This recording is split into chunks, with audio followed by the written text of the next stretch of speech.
Our story begins with the protagonist climbing some stairs. He is already quite tired and wounded.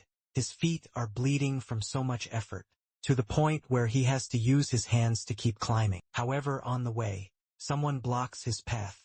The stranger calls the protagonist a brat and asks for his name. A few days ago, the boy was doing his favorite hobby, which is reading books. His name is Wan Lin, nicknamed Taiju, and by the end of the day, he will go to a place he could never have imagined. Today is the end of the month, so his fourth uncle will be arriving soon. His father approaches and tells the boy that his uncle will be here soon, and asks why he is not ready yet.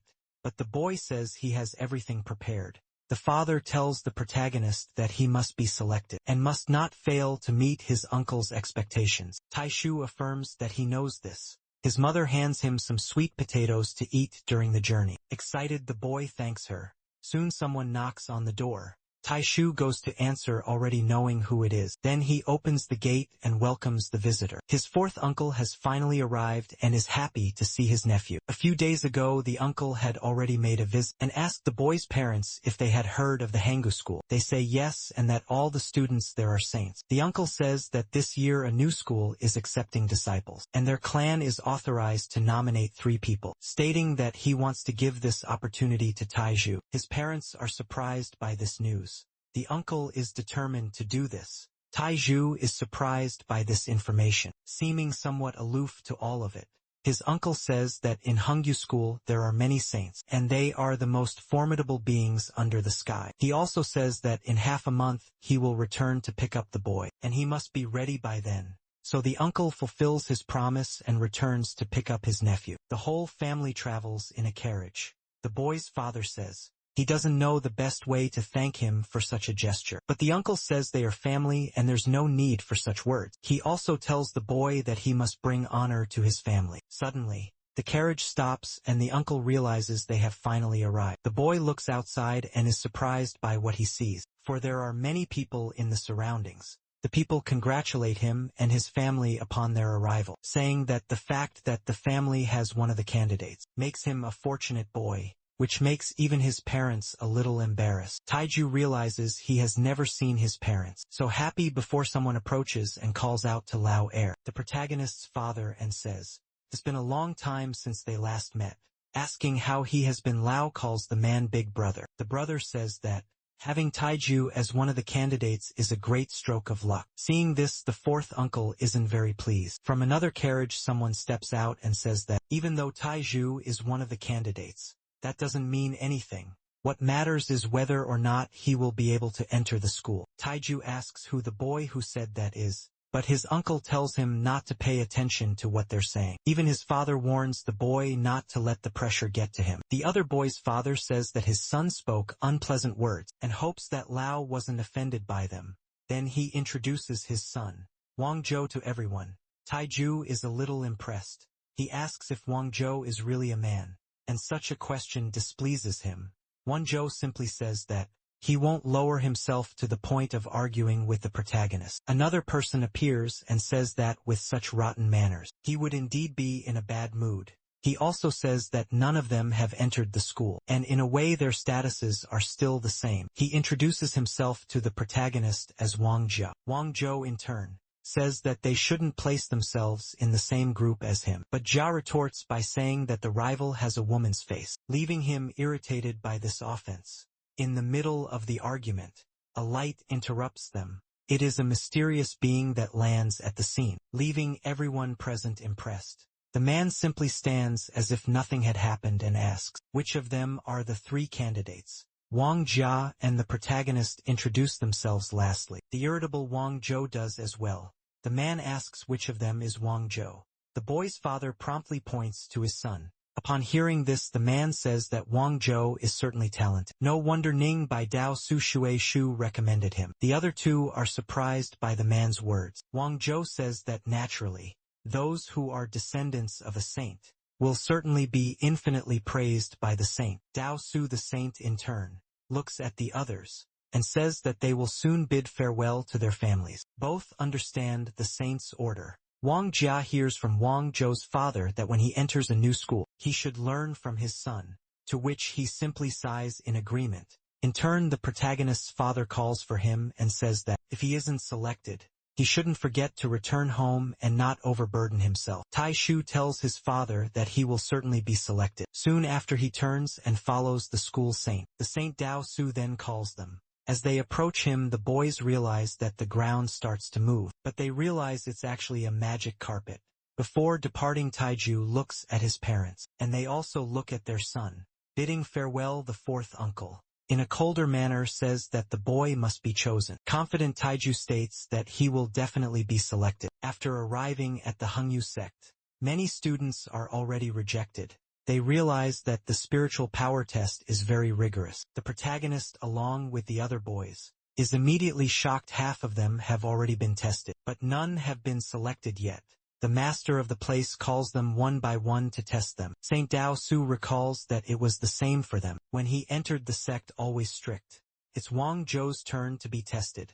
He stands before the master and becomes extremely nervous. Because of it, the master asks his name. Wang Zhou introduces himself to the man. Then the master recognizes him and asks him to go to the right. Happy Wang Zhou does as the master said. The protagonist wonders if Wang Zhou really passed, but the master says that the first one to pass has appeared, and calls the next. He soon evaluates a girl and says that her aptitude is not bad, and tells her to also go to the right.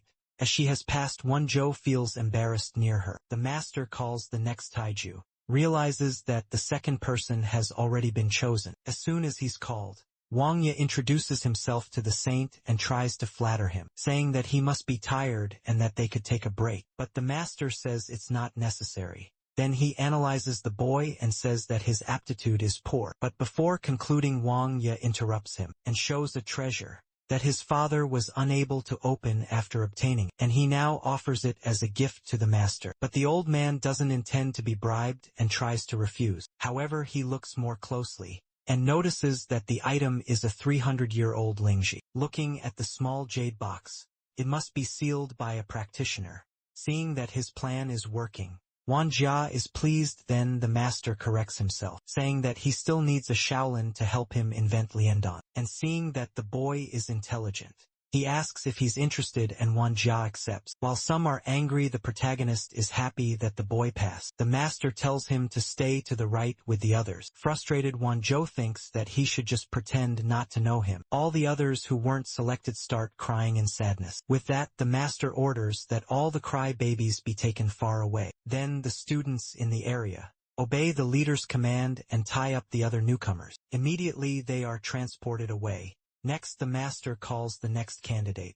The protagonist realizes it's his turn, and thinks about which side he will be on the side of those who succeeded or those who failed to pass. Determined, he is sure he will succeed. As soon as he stands in front of the master, the protagonist is analyzed by the master, thinking that he will soon succeed. The master analyzes him thoroughly and says he failed the test. Wang Zhou is pleased with the protagonist's defeat, but Wang Jie stands by his side and worries about his friend. The master points to a place and tells Tai Shu to stay there soon. The boy wonders why he is just standing there, and why his steps feel so heavy. Remembering his parents saying everything would work out, he feels devastated by the rejection and thinks he really is useless. The master tells everyone that the first test ends here. Those who failed should prepare for the second test. For those who passed, the master says they will accompany him to meet the patriarch. The three who passed obey the master. Wang Ye is happy to have passed, but he worries about the protagonist, saying it's best for him to give his all in the next test, because reality at some point is cruel. So he must keep going. Upon arriving at the next test location, the protagonist notices that it is quite tall. The second stage consists of testing their willpower. Those who can't reach the top in 3 days will fail, but those who succeed will be accepted as disciples. Tai Shu is determined to succeed this time. As soon as the challenge begins, everyone starts walking, including the protagonist, who is with the others. However, right from the start, he already feels tired and says that not even half a day has passed. Even so, he doesn't think about giving up. Next, he notices another participant who fell from the stairs while climbing, and shouted loudly that he gave up. Soon, a strong light went toward him and one of the sect members grabbed him, taking him away from the place. All present witnessed this, and the protagonist realizes that it's easy to lose, so he thinks that he cannot fail. The memory of his parents motivates him to keep going, including his uncle who told him to bring honor to the family. Taiju walks until nightfall. He remembers that as soon as he arrived with his family, others said that his parents were fortunate to have a son, as a candidate noticing the happiness his father felt, and later told him not to be overwhelmed if he wasn't selected. But at that moment he assured his father that he would be selected. So Taishu gathers all his strength to continue. As he walks up the stairs, he leaves a trail of blood on the ground. His hands are being used for support and are already very injured. Even his shoes are worn out from walking so much. At a certain point he can no longer move. His eyes can barely stay open, with the protagonist almost losing consciousness. Suddenly, a stranger appears and stops in front of him and asks the boy's name. The man insists on knowing the protagonist's name, but he ignores him and passes by. This makes the man realize something is wrong with the boy, and laments this although it's possible through the formation for him to become someone worthy. It seems their destinies are not connected. Taiju slowly closes his eyes, losing consciousness, but quickly opens them again when someone notices he's waking up. Determination makes the boy stand up. However, when he opens his eyes, he notices something different. He remembers the test, but he is no longer on the stairs. His arms hurt and are completely closed. He doesn't know where he is. A student approaches, checking that everyone has woken up soon. He tells them to get ready because the third test is about to begin. Taiju is surprised and asks what happened to the second test. The student, however, says he doesn't know yet that he had already failed. Without further delay, he decides to explain what happened in the previous test. He says that 3 people passed, 7 gave up and the rest failed, passing out before the third day. But the student says not everyone had that outcome. Taiju wonders if he failed again. The student recalls seeing Taiju trying to climb, and although his willpower was incredible, it was still a test, and if he couldn't reach the top, he would lose back in the present. He tells them to prepare for the next stage. Outside a temple, Jian Lingo speaks to everyone. This test is quite simple. Those who manage to enter the place have passed. Then he tells them to begin. One of the boys walks towards the temple entrance, but he is thrown back with just 5 steps. He was flung back to the start of the path. The next one is allowed to try, but he meets the same fate as the previous one. Another student is called once again. While the test is happening, the man on the stairs watches from a distance. He seems to be worried about the protagonist speaking of him. It is now his turn to be tested. Taishu thinks that this is his last chance. He walks toward the temple. Counting his steps, he manages to go up to the 4th step, and cautiously reaches the 5th.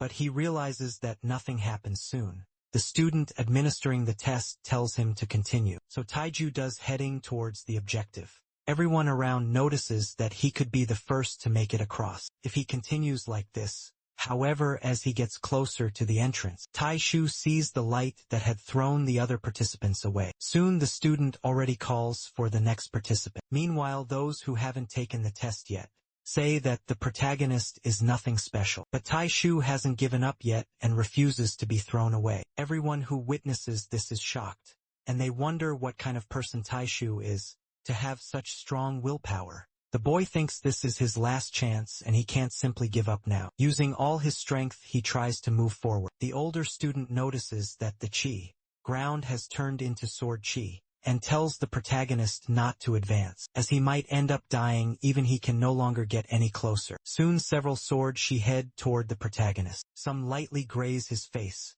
others scrape the rest of his body. But Taiju doesn't stop walking. The student realizes that something bigger is approaching. Even the protagonist sees what it is, and he realizes it's a giant sword coming toward him. However, someone appears to help him, and throws a giant sword in the direction of the other, preventing Taishu from being hit.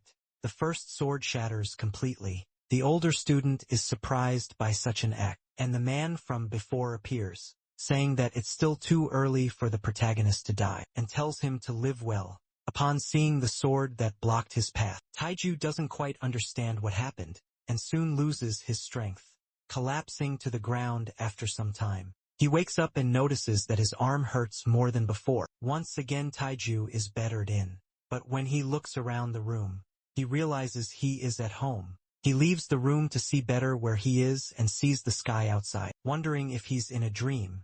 Outside he notices some women talking. They are gossiping about how the protagonist recently took the test to enter a new school, but unexpectedly ended up failing. Suddenly the protagonist's fourth uncle appears and says that it's rude for the women to stand in front of the boys' house, saying such malicious words, and he asks what kind of people feel good about seeing others suffer. After being scolded, the uncle watches them quietly leave. He tries to knock on the door but sees that it's already open. Taiju was already waiting for him and welcomes him into his home. The uncle asks if the boy is okay, but the protagonist can't say anything. He concludes that the boy must have overheard the gossiping. Women talking about him. Soon he feels sad for his nephew. He remembers that the protagonist was brought back unconscious by the same saint who took him to the school. On the day the families were supposed to meet their children, the man says that something unexpected happened to Taiju during the test, and he apologizes for it. He also says that the boy only fainted and should wake up soon, so they don't need to worry. Wang Zhou appears and says that the protagonist fainted during 2 out of 3 tests, which is shameful. Wang Jia tells him to shut up because the protagonist did his best, but Zhou says that it's useless if he failed in the end. Jia's father tells him to be quiet. Even the protagonist's uncle tells them to stop talking. However, Zhou's father shows up and calls Lao Si by name. This makes the protagonist's uncle even more serious than he already was. Some of those present can feel the tension in the air. The uncle hears that some really consider his nephew useless. They also say that the gifts given to his family in the end were of no use. Back to the present, the uncle asked the boy how his body is. Taishu says it hurts a little. Lao Si says that after he recovers, he will take his nephew outside to the world beyond, which is not much different from the Hongyu sect. He also says that with his potential, he bets his nephew will become even stronger than himself. The uncle tries to cheer the boy up, but Taiju, after everything, is still frustrated for not having succeeded. His uncle simply asks if Taiju cannot accept it. With a tearful face, Taishu hugs his uncle and tells him that he is sorry. He states that he did his best, and still he couldn't succeed, concluding that this opportunity shouldn't have been given to him. His uncle says that failure means nothing, as long as he doesn't give up, and assures him that the boy has done well. He also says that Taishu still has plenty of time, and as long as he lives there will always be a chance to win. What happened is in the past, and he shouldn't dwell on it. The important thing is what he will do in the future. Even while crying, the boy seems to understand his uncle's words. Night falls in his home, and Taishu lies down on his bed in another room. His father drinks a lot, despite the boy's uncle insisting that he should stop. The father feels a bit sad, and says that his son may have failed, because too much pressure was placed on him. Lao says that all parents want their children to meet their expectations, so he shouldn't overthink it. The father states that he needs nothing more. All he hopes for is that his son stays safe and lives happily. That would be enough. The next day arrives for them, and the boy's mother goes to his room to call him for breakfast. But upon arriving there, she finds only a letter. Upon reading the contents, she is surprised. Taishu wrote to his parents and uncle, apologizing for leaving for the outside world without saying anything. But he has decided to go to the sect to try the test once more. If he still fails, then he will try to join another sect, for he is determined to become a saint. When he returns home, he states that he will take care of himself, and that they don't need to worry. On his journey, Taiju encounters a tiger. The large animal frightens him. As he runs, he wonders why there is such a big tiger in his path, and he screams desperately, begging for help, but no one appears to assist him, and he ends up running to the edge of a cliff. Desperate, he doesn't know what to do. Meanwhile, the tiger approaches, and there is no other place to go. Soon Taishu asked forgiveness from his parents for dying before fulfilling his duty as a son. Then he attempts to jump off the cliff, but he hesitates and thinks that this is not right, for he cannot die without doing something first. Kaiju remembers that his uncle said that as long as he lives, there will always be a chance to win. He thinks that this is indeed correct, and he cannot give up before trying.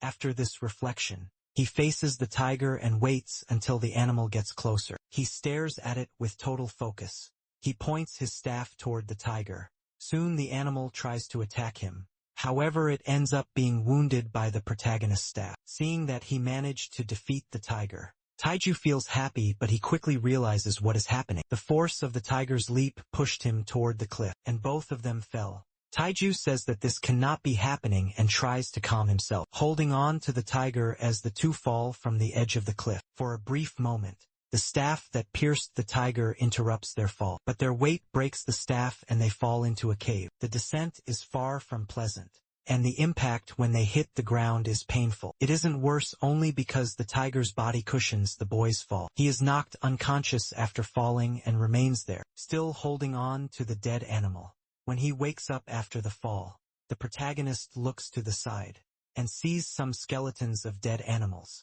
He is startled by the scene, and also realizes that he was lying on the dead tiger. Taishu tries to think about what happened and what is this, but he soon remembers falling with the tiger. Despite his aching head, he gradually recalls the events. Then he gets up and concludes that he needs to get out of this cave and continue his journey quickly. However, he hears a noise coming toward him, and he is scared by the possibility of an imminent danger. He then throws himself against the wall, trying to defend himself, but he soon realizes it was just some birds. He quickly realizes his mistake, and after falling on top of the tiger again, he notices that this cave has a strong gravity, thinking it best to check the surroundings before leaving. Taiju still feels pain from the fall, but as he stands up he sees something intriguing. He approaches the tiger beside him, which still has the wooden stake in its mouth, and picks up a strange sphere from the ground. Taishu notices that the sphere contains very realistic clouds. This triggers something in his mind,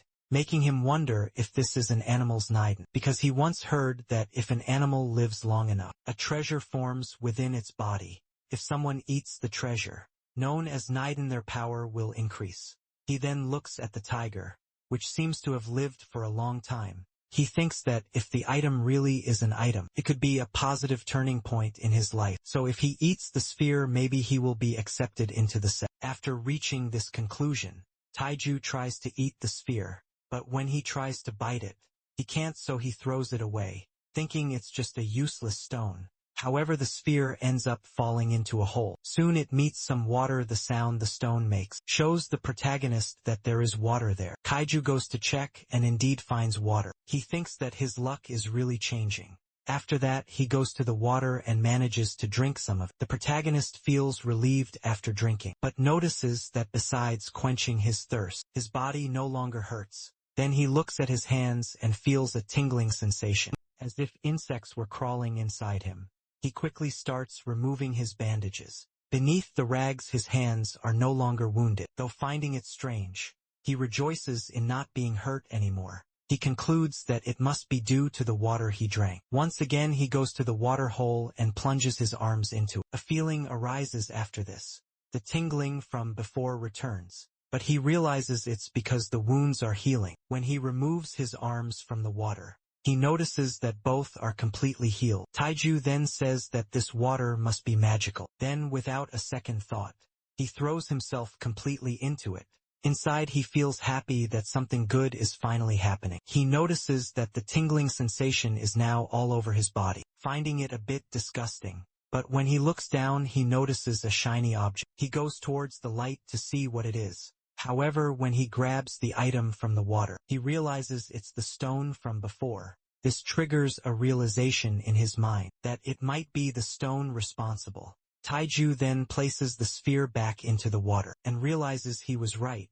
The water can heal wounds, but only through the stone. Now he really believes the item is a treasure. Before leaving he takes one last dive. When he emerges, he realizes that this thing can truly heal internal injuries, and apologizes to the sphere for discarding it. Taiju then returns near the tiger once again. He is startled by a strange noise and realizes that once again he has been lucky. He looks at the wall and notices small cavities that emit sound when wind passes through them, concluding that's where the eerie noise comes from. A feather moves strangely inside, and Taiju realizes that the strange gravity appears every half hour. He quickly concludes that he has to find a way out of there fast. He goes to the end of the cave, but notices there is a very high drop to jump above. He sees a bird on the wall where he fell, which is also too high to climb. Looking up at the sky, the bird drops some waste on him. Taiju immediately associates this with bad luck, so he decides to use another option and sits down to think of one. One of the options he considers is using the tiger as a cushion, or going straight down, but he dismisses that,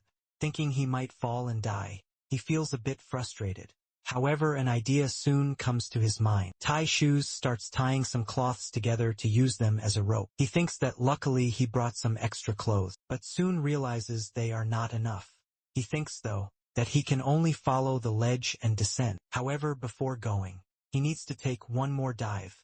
He quickly fulfills his wish. Afterwards, he ties himself tightly with the improvised rope, deciding that he will indeed climb down despite his fear. He starts descending, crying from fear due to the height. Midway down, the worst happens. One of the cloths tears upon hearing the sound. Taiju is startled before he can do anything. He falls. The reaction time was so short that the protagonist couldn't believe he had fallen, and only realizes it when he is about to hit the ground. With that, he falls among some trees. The protagonist appears lying in a bed.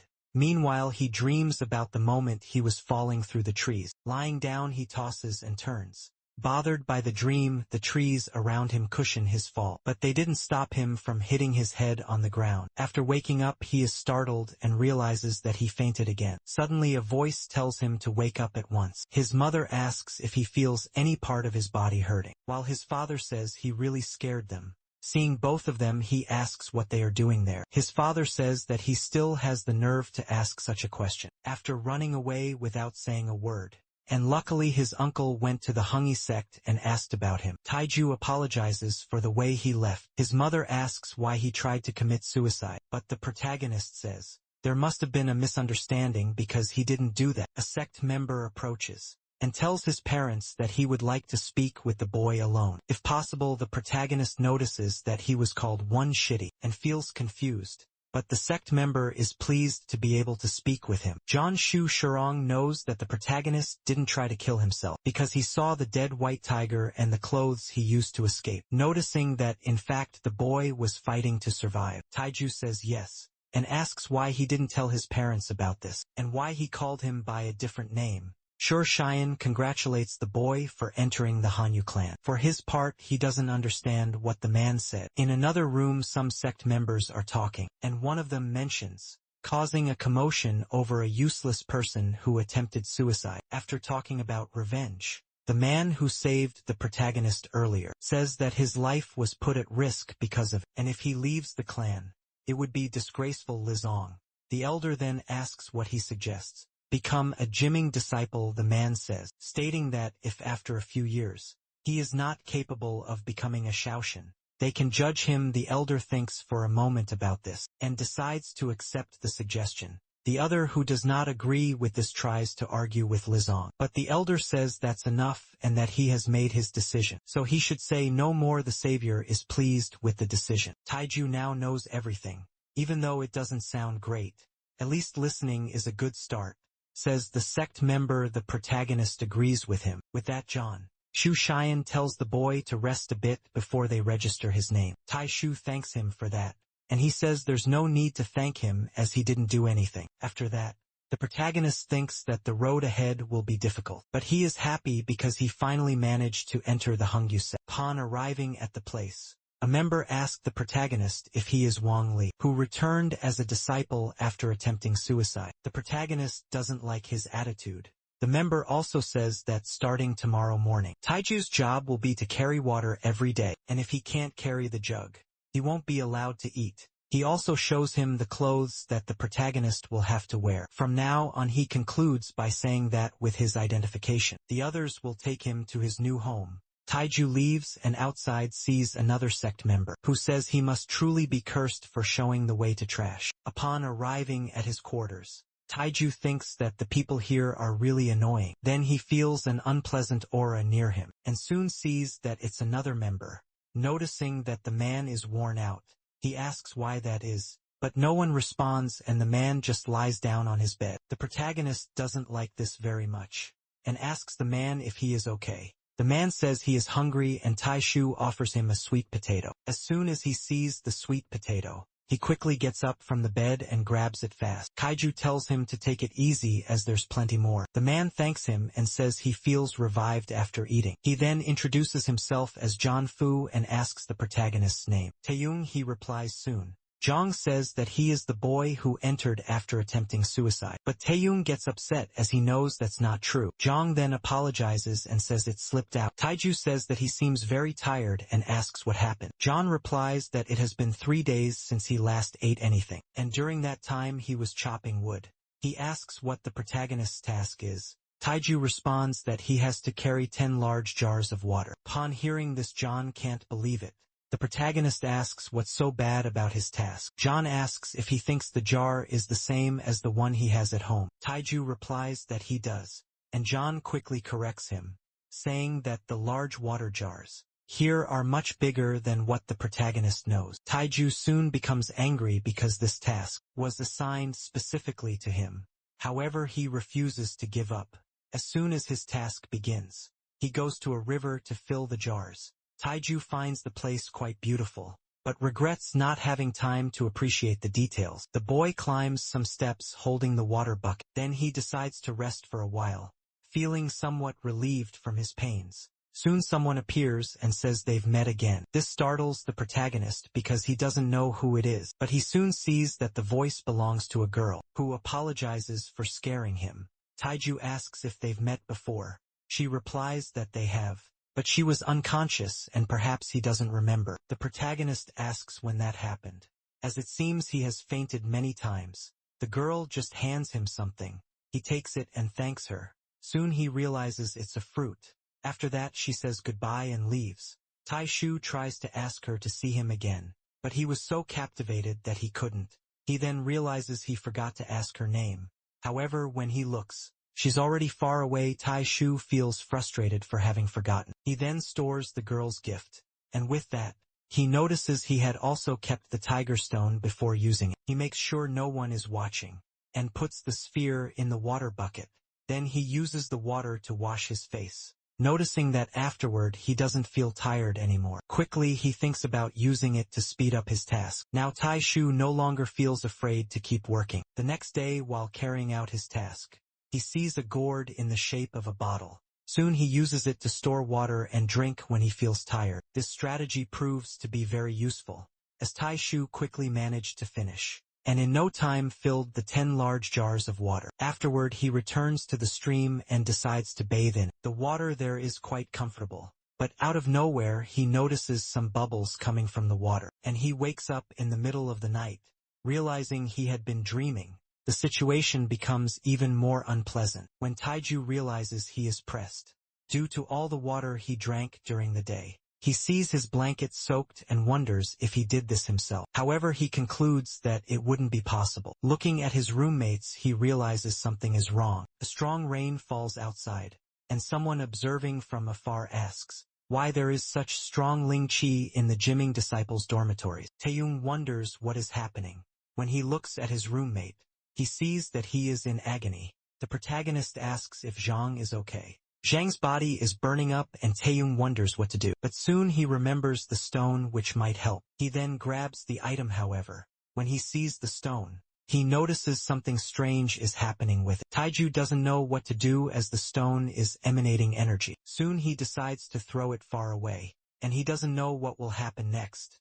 However, after getting rid of the stone, he realizes that the mist there has disappeared. Taiju realizes that the phenomenon he witnessed was caused by the item. He tries to retrieve the sphere, but when he holds it, nothing happens. He remembers that there were 6 clouds on the stone, but now there are 7. He quickly wonders if he did something wrong. After that, he remembers John and goes back to him, noticing that his roommate is trembling. Taishu then decides to get some water, but the container is empty. The protagonist remembers filling the teapot with water and blames the stone for its disappearance. He looks out the window and notices that it's raining outside. Concluding that the rainwater might be enough, he goes to fetch some, bringing some for his roommate to drink. For Taiju, this was all quite frightening. He tries to deduce the cause, wondering if it's because his luck is high, and this came to balance it out, or maybe because he bathed in the river and drank the gourd's water. So he decides to test the bath theory first. In the middle of the rain, he went outside and he looked for a place in the middle of the forest, wearing improvised clothing for protection against the rain. Taiju digs a hole in the ground to hide the stone. Because of the confusion, he decides to do this. He buries the stone at the location, thinking he will retrieve it in a few days. After that he decides to return, but someone sees him walking in the shadows. Seeing the protagonist in the rain makes him think he found who he was looking for. However, a lightning bolt strikes the area and hits precisely the umbrella he was holding. In the morning after the rain has passed, the protagonist is calmer and is having his breakfast. While doing this he remembers the kind girl. This makes him quite happy. Beside him John wakes up, noticing that the protagonist seems different. Taiju is radiating happiness. Jean feels full of energy himself. The protagonist says it must be because he slept well. His friend asks if Taiju doesn't have to carry water today, but he replies that he already did everything. Jean doesn't believe it and asks if he finished everything after just 4 days. Taiju replies that yes, it's all thanks to his incredible strength. He also has a question to ask, and his friend says he can go ahead. Thinking about the girl, Taiju asks what colors a disciple's uniform has. His friend thinks for a moment and says that, starting from the lowest rank, Jimming disciple, they are divided between lead and yellow, representing that they have earned the right to be a Xiaoyanxian. The official disciples are divided between red and white, purple and black. John says that people with black marks are the strongest, and the chance to meet them is very slim. Taiju then asks how they will advance in rank. His friend says that if you are a Jimming disciple, the first thing you must do is complete tasks for 10 years, which can be done on the same day they are given. This time frame scares the protagonist, and he asks if there isn't another way. Maybe. Replies Sean saying that only if you could catch the attention of one of the elders and become one of their disciples. But this opportunity is very rare. Frustrated, Taiju sighs and disappointment. John says they should just work hard to complete all the tasks. The protagonist has one more question and asks who Ling, Zhen and Tianzi are. His friend thinks for a moment and says, it's like planting a seed, but inside your body. You have to practice to slowly turn it into a tree, and this tree is called Ling Qi. Some are born with a Ling Zhen and are known as Tianzi. He also says he heard that Ling Zhen can be implanted, but how exactly he's not sure. Taiju asks if he has more to say, but notices that his friend has a book, where everything he just said is written. John says he got the book from Jia Hui Hui. The protagonist doesn't know who that is, but John says he will know soon enough. When Taiju reads the book, he becomes more interested. The information pleases him greatly. John notices that his friend liked the book, and says the protagonist is free to read it as he's going to work. But before leaving the room, a man in red and black robes appears. John apologizes to Sun Zhonglao for his disciple not greeting him. Earlier, Taiju stops reading and notices the man. Sun Zhonglao asks the protagonist if he is Wang Lin outside. The others wonder why Sun Zhonglao is looking for someone as useless as the protagonist, and conclude that it must be something bad. Sun Zhonglao asked the boy if he was the one who filled all the jars. He simply replies that yes, it was him. Sun Zhonglao says he did an excellent job, and the protagonist thanks him. Soon Sun Zhonglao tells the boy to come to his mansion later, as he will be rewarded with this invitation. The protagonist feels happy. After that the man leaves, and John comments that the protagonist is already catching the attention of a powerful elder. But Taiju says his friend is wrong. He says the man didn't even bother with his friend, and he is underestimating the Jimming disciples. Couldn't have been because of his hard work. It would be far more suspicious if he came just for that, and there must be another intention. John asks if his friend isn't overthinking this, because they are Jimming disciples. And what would John Law gain by deceiving them? Taiju says he'll wait and see and think about what John Law wants. He thinks it could be because of the strange phenomenon from last night. But whatever it is, it has definitely just become interesting for him. Taiju wonders if the man's visit to his room is due to what happened the day before, as there were 2 people in the room, yet he received all the attention. But he soon concludes that for the man to have come, it means he still doesn't know about the stone. He then considers it might be because of the gourd. A practitioner could easily see what's inside this gourd. It seems to Taiju that he can't hide it any longer, and must face him later at Sun Zhonglao's mansion. Taiju goes to the location as the man requested. Soon he is startled by something seriously. Sun Zhonglao asks the protagonist what it is. Taiju realizes the man can see through everything. He doesn't know how to respond. But immediately Sun Zhonglao uses his abilities and pulls the gourd from the protagonist. Upon grabbing the item he examines it. The boy still doesn't understand how the man did that. Sun Jong La looks carefully at the gourd and asks the protagonist what it is. Taiju thinks he needs to regain his composure and replies that the item is a gourd that stores water from a mountain river. Additionally, the water is incredible, as he drinks it whenever he feels tired and immediately feels better. He also says he's heard that all things from the saints are good, but he didn't expect the water to be so amazing. He adds that if Saint John Law wants to taste the water, he still has 10 jars full of it. As large as this house, Sun Jong Lao asks where he found the gourd. The protagonist thinks the man is showing his true intentions, while no one is around calling him a hypocrite for that, but he decides to answer, saying he found the gourd while fetching water, and asks if there's any problem with it. Sun Jong Lao thinks that this gourd is very dense. An ordinary being cannot absorb it, but it can indeed refresh. So the boy is not lying, however. Leaving it with the protagonist would be a huge waste. If used by the Liondin, the effect would be significant. The strange phenomenon last night must have caused this. After reaching this conclusion, Sun Jong Lao asks the protagonist how he dares, saying that the boy is trying to deceive a superior, and it seems he no longer wants to stay in the Huanyu clan. Tai Shu says everything he's saying is true. However, Sun Jong Lao doesn't believe him and says the boy is treating him like a fool, as just by looking at it one can tell the gourd was recently stolen. But the protagonist said he found it in the lake. Sun Jong Lao says he will give the boy another chance, and asks again where he got the item, insisting that he be honest or he will be expelled from the clan. Angry Tai Shu says he can do that if he doesn't believe his words, claiming that all he did was carry water every day and didn't do anything else. He adds that he hasn't been able to eat for days because he's been filling the jars, and if it weren't for the sweet potatoes he brought from home, he would have starved by now. So this isn't shuashan, it's just torture.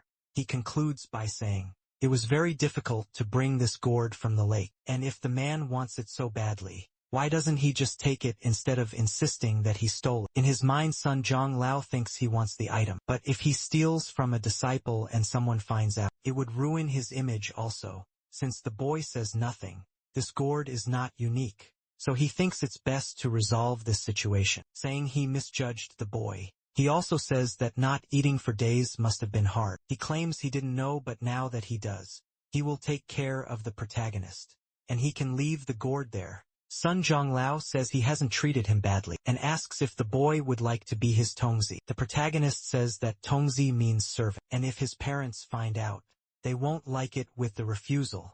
Sun Jong Lao becomes furious, but he thinks he needs to calm down. Then he says that instead the boy can be his disciple. This proposal pleases the protagonist more, so Sun Jong Lao agrees and says he will keep his word. Giving him a reward, the boy asks what it is. Sun Jong Lo responds that it is a phone Xing talisman. Taiju asks what the talisman is for. The man tells him to put it on his leg and find out. Then he sticks the paper to the boy's leg, but the protagonist says he doesn't feel anything different. Sun Jong tells him to try running and jumping. Tai Shu goes outside now. The man tells him to test it, so the boy decides he will do it.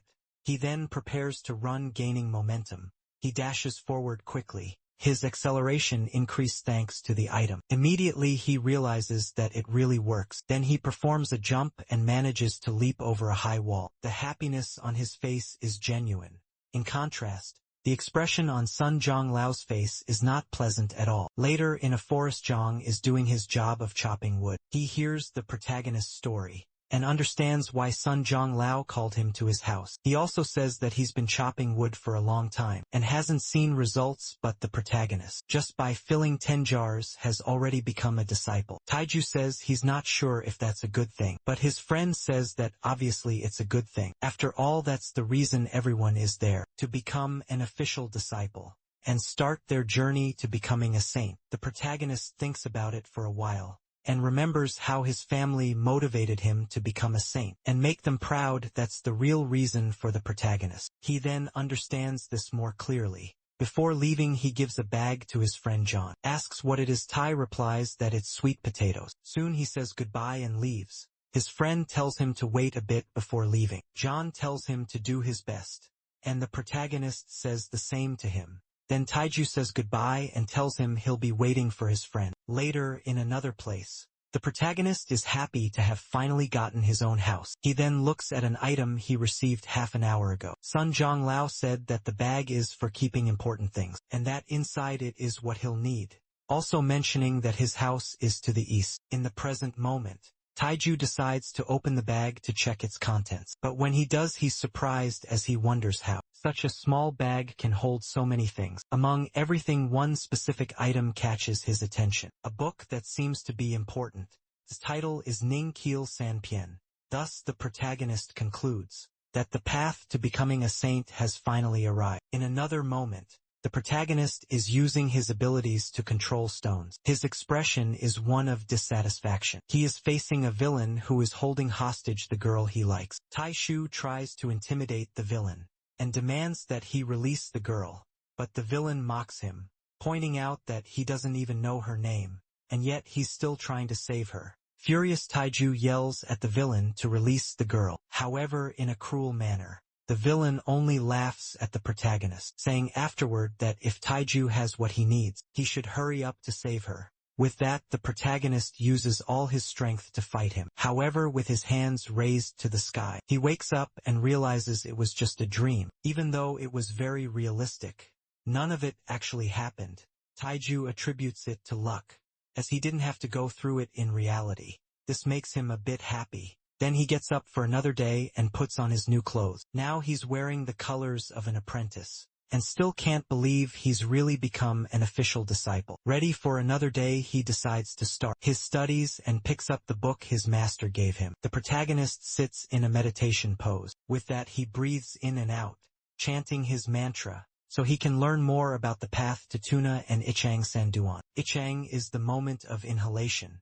Sandan is the moment of exhalation, and the time is 1/3 of each time. This natural breathing method is the fastest way to absorb Ling Qi into the body, but the protagonist feels strange, just like the night before, as he doesn't feel any difference, attributing it to the exhaustion of the previous night, or perhaps to the place where he is now. Considering this last possibility as the cause of his problem, he decides to go to the lake, thinking it might be a more suitable place for meditation. So he does and walks to the spot.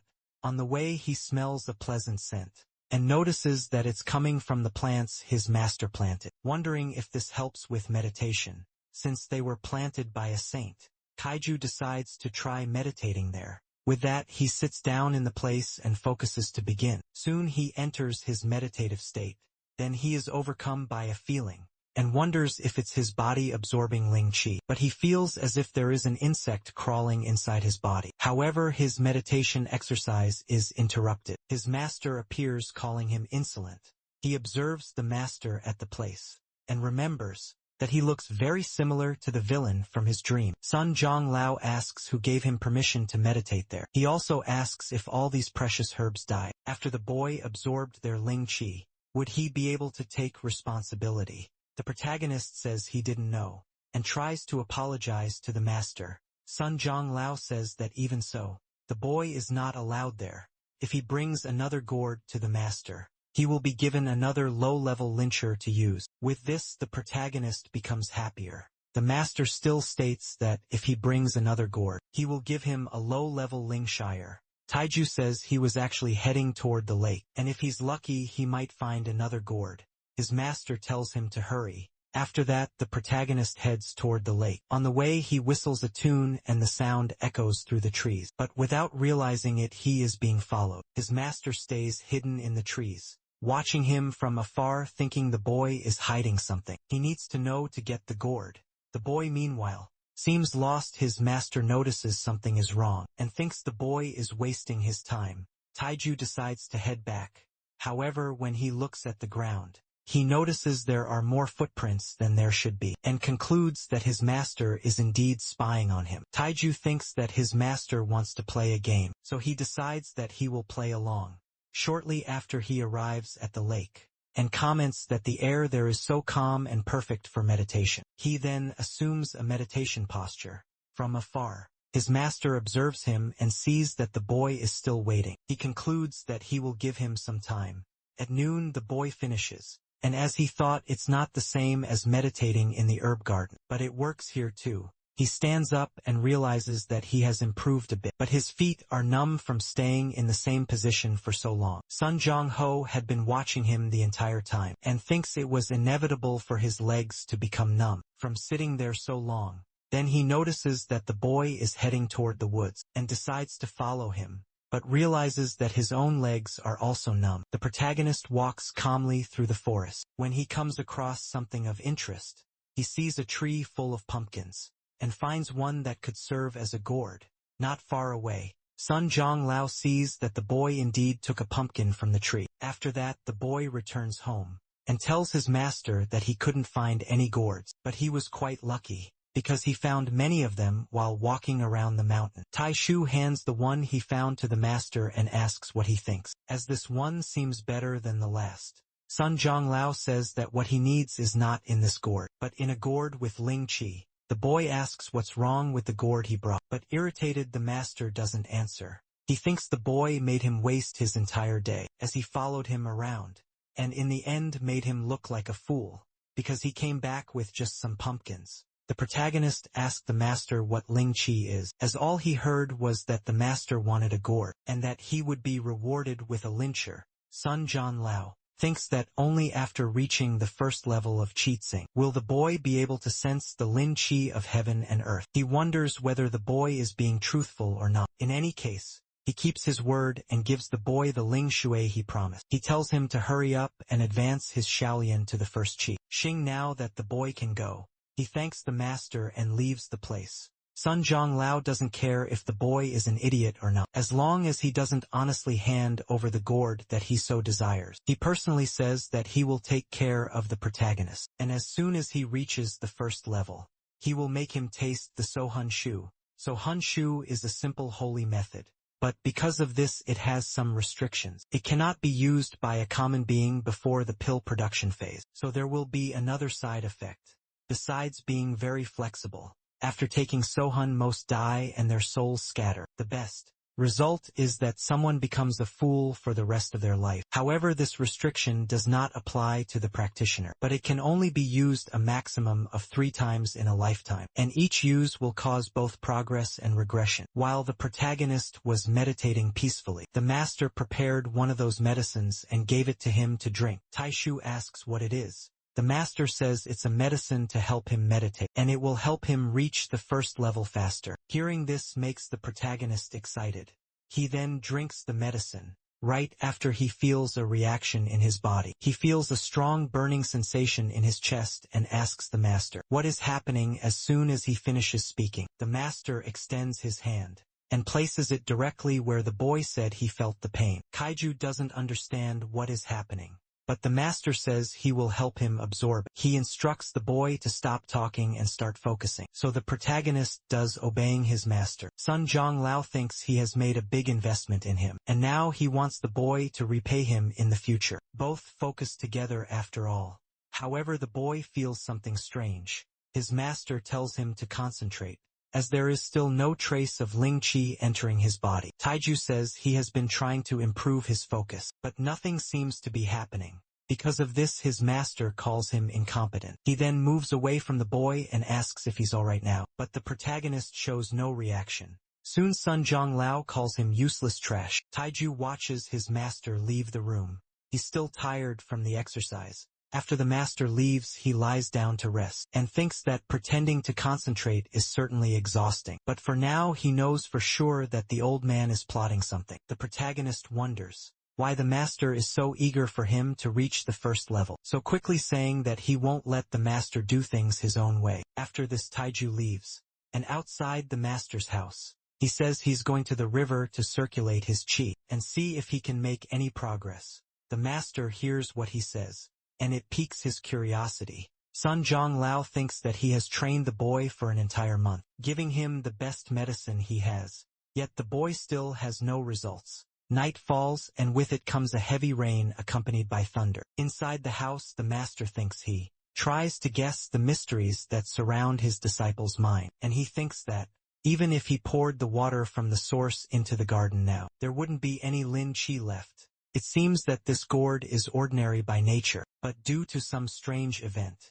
the boy was able to hold it, and he must have obtained it by chance, because trash like him wouldn't have such a capability. Sun John Lao still says that the chance of the boy finding another gourd is slim. This is not good for him. Angry, he throws the objects from his table, breaking them as they fall to the ground. Sun Jong Ho notes that he has wasted a lot of time with this trash, and now concludes that he will have to kill him. Outside, the rain becomes more intense. The protagonist sleeps in his bed. With that, he has a dream that he has finally reached the first level. But before he can celebrate, a sinister shadow appears, leaving him very frightened. The fright is enough to wake him up, and he realizes it was just another nightmare. However, upon opening his eyes, he senses a presence when he looks to his side. He sees the master staring at him up close. The protagonist tries to get up, but Sun Jong Lao grabs him by the neck. Taiju doesn't understand what's happening, and asks the master if he did something wrong. However, the master just stares at him coldly, making the protagonist conclude that the master really wants to kill him. He thinks that if Sun Jong Lao kills trash like him, he will be able to face the others if this is ever discovered. Losing his breath, Taiju is in his final moments, and he thinks that if this continues, he won't survive. For him, death is not an option. So he concludes that he must tell the master about the stone. But before he can do that, the master releases him and says that killing trash like him will only bring a bad reputation to himself. He adds that just looking at the boy makes him angry. Hearing this makes the protagonist very sad. Sun Jong Lao tells him to leave his mansion and never appear in front of him again. He concludes by saying that without the gourd, the boy is nothing. After this, the protagonist is thrown outside. This act makes him think that it's true what they say. Someone weaker than others. Trash who tried to kill himself. A boy who isn't a descendant of anyone important, just like a homeless person. Irritated, Taiju tells everyone to wait. He gets up from the ground and thinks that he cannot cry. Lightning strikes around him, and he concludes that now is not the time to lament. After being expelled from the main mansion by the master, the protagonist is now living in a remote area. Despite being kicked out to him, this doesn't mean something bad. While walking around his new home, someone calls him from afar. Tai Shu turns to see who it is and realizes it's his friend John Fu, who hasn't seen him for a while. His friend says that since his departure, that yellow squirrel took over his bed, and said the place brings good luck. What annoys John is having to see his face every day, and on top of that he keeps giving orders. Tai Shu asks what squirrel is that. His friend replies that it's that weird guy who wears a yellow outfit, the one who gives tasks to the gymming disciples. With this description, the protagonist remembers, and comments that he really does have the face of a squirrel. Then he apologizes to his friend for having brought him into this. John Fu says that's unnecessary as his friend is not to blame. But anyway, he asks how he's been doing lately. Taiju replies that he's going to get Lian Dan. Each disciple is allowed to get one on the 10th day of the month. His friend says, that's great because he can get benefits without needing to work. Joking aside, he notices something wrong with the protagonist and asks what happened. However, Taiju dodges the question and says his friend is overthinking things. Soon he stands up and says it's already late, so he'll go ahead and visit John when he has time. John agrees and says he'll see him again. But in his thoughts he realizes that something must have gone wrong, because his friend's eyes have become much more distant. After leaving, the protagonist walks to a temple. Upon arriving there, he notices something different. Looking at the door of the place,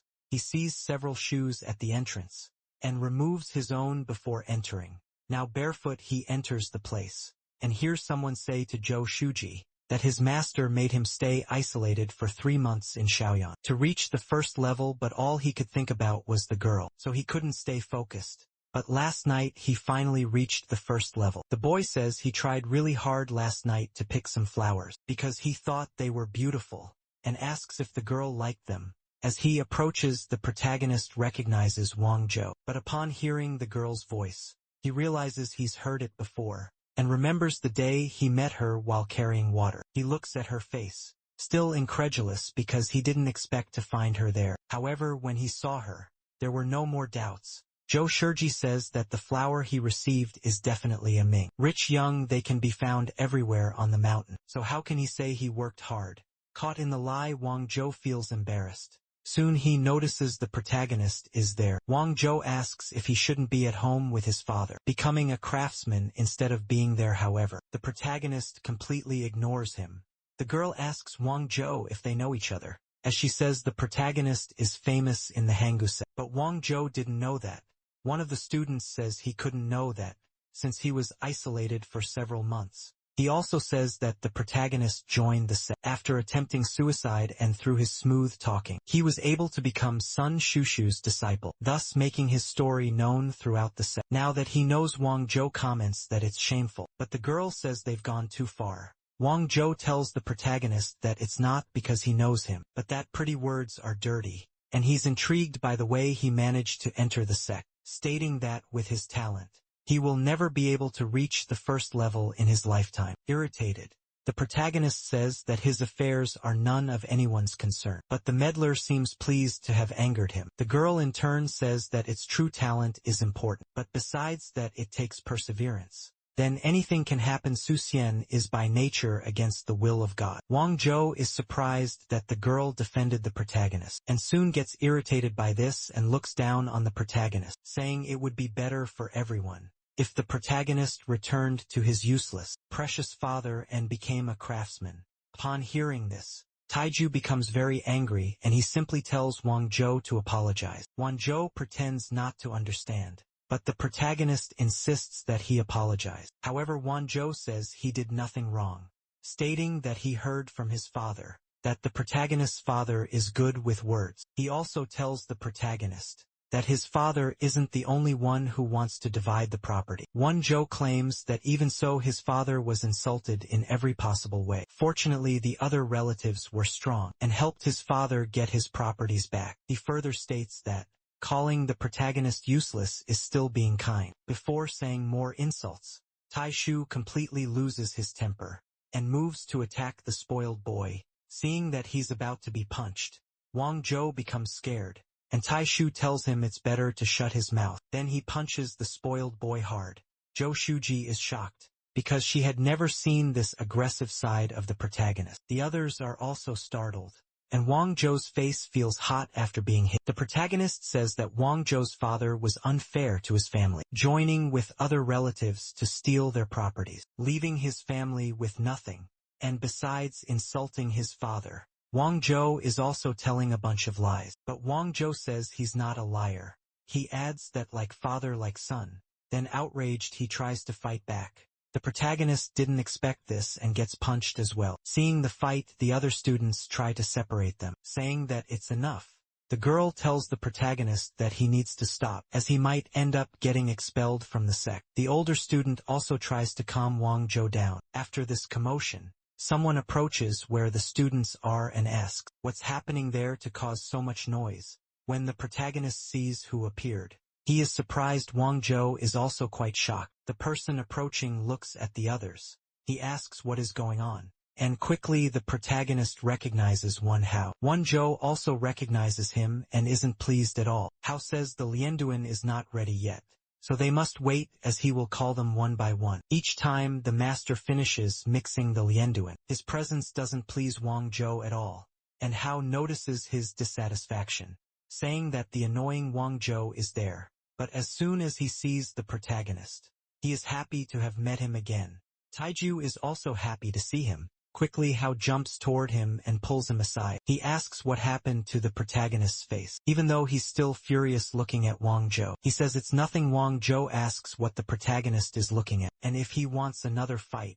However, Hao tells the protagonist not to pay attention to them, and instead says they will teach them a lesson as soon as he learns the holy art. Then he congratulates the protagonist on becoming an official disciple, and says he has heard all the stories about him. At first Hao was looking for the protagonist, but the sect is strictly controlling everyone, making it difficult to leave. Finally, Hao tells the protagonist to ignore other people's bad words, and Taiju thanks him for the kind gesture. Hao says that earlier he was trying to say a few words, but his father keeps watching him, telling him not to get into trouble. Taiju says he doesn't need to mention the past. All he thinks about now is the famous Xiaoyan. Hao also says he has something for the protagonist, and hands him a few spheres. The master calls Hao back before leaving, He gives the items to the protagonist and leaves, while Tae-ju stores the gift.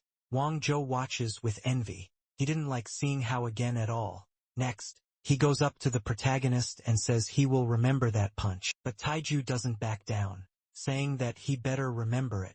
The girls present become worried. Soon the day comes to an end, and they wait for the master's arrival. After a while, Hao returns angry. Won-jo says that he finally decided to show up. Hao tells them to prepare to go. When called, Won-jo thinks that whether he believes it or not, he will cut the protagonist into pieces. The protagonist grabs one of the packages Hao brought and sees that it contains more of the spheres, the same as the ones Hao gave him earlier. He looks at Hao from afar and receives a wink in return. Thus he understands what he must do and simply greets him back. When Joe finds only a folded piece of paper inside his sack, when he opens and reads it, he gets irritated because he knows that Hao wrote it. The paper said that Hao took all the items from his nose, and Wang-jo should eat them if he dares. Night falls for them, and the protagonist has already returned to his cabin. He decides to go out for a bit and walks around where he lives. The protagonist reaches a place but notices something different. He wonders what happened there, because all the plants around wilted all at once. Taishu gets worried about the sphere, and digs at the spot where he buried it.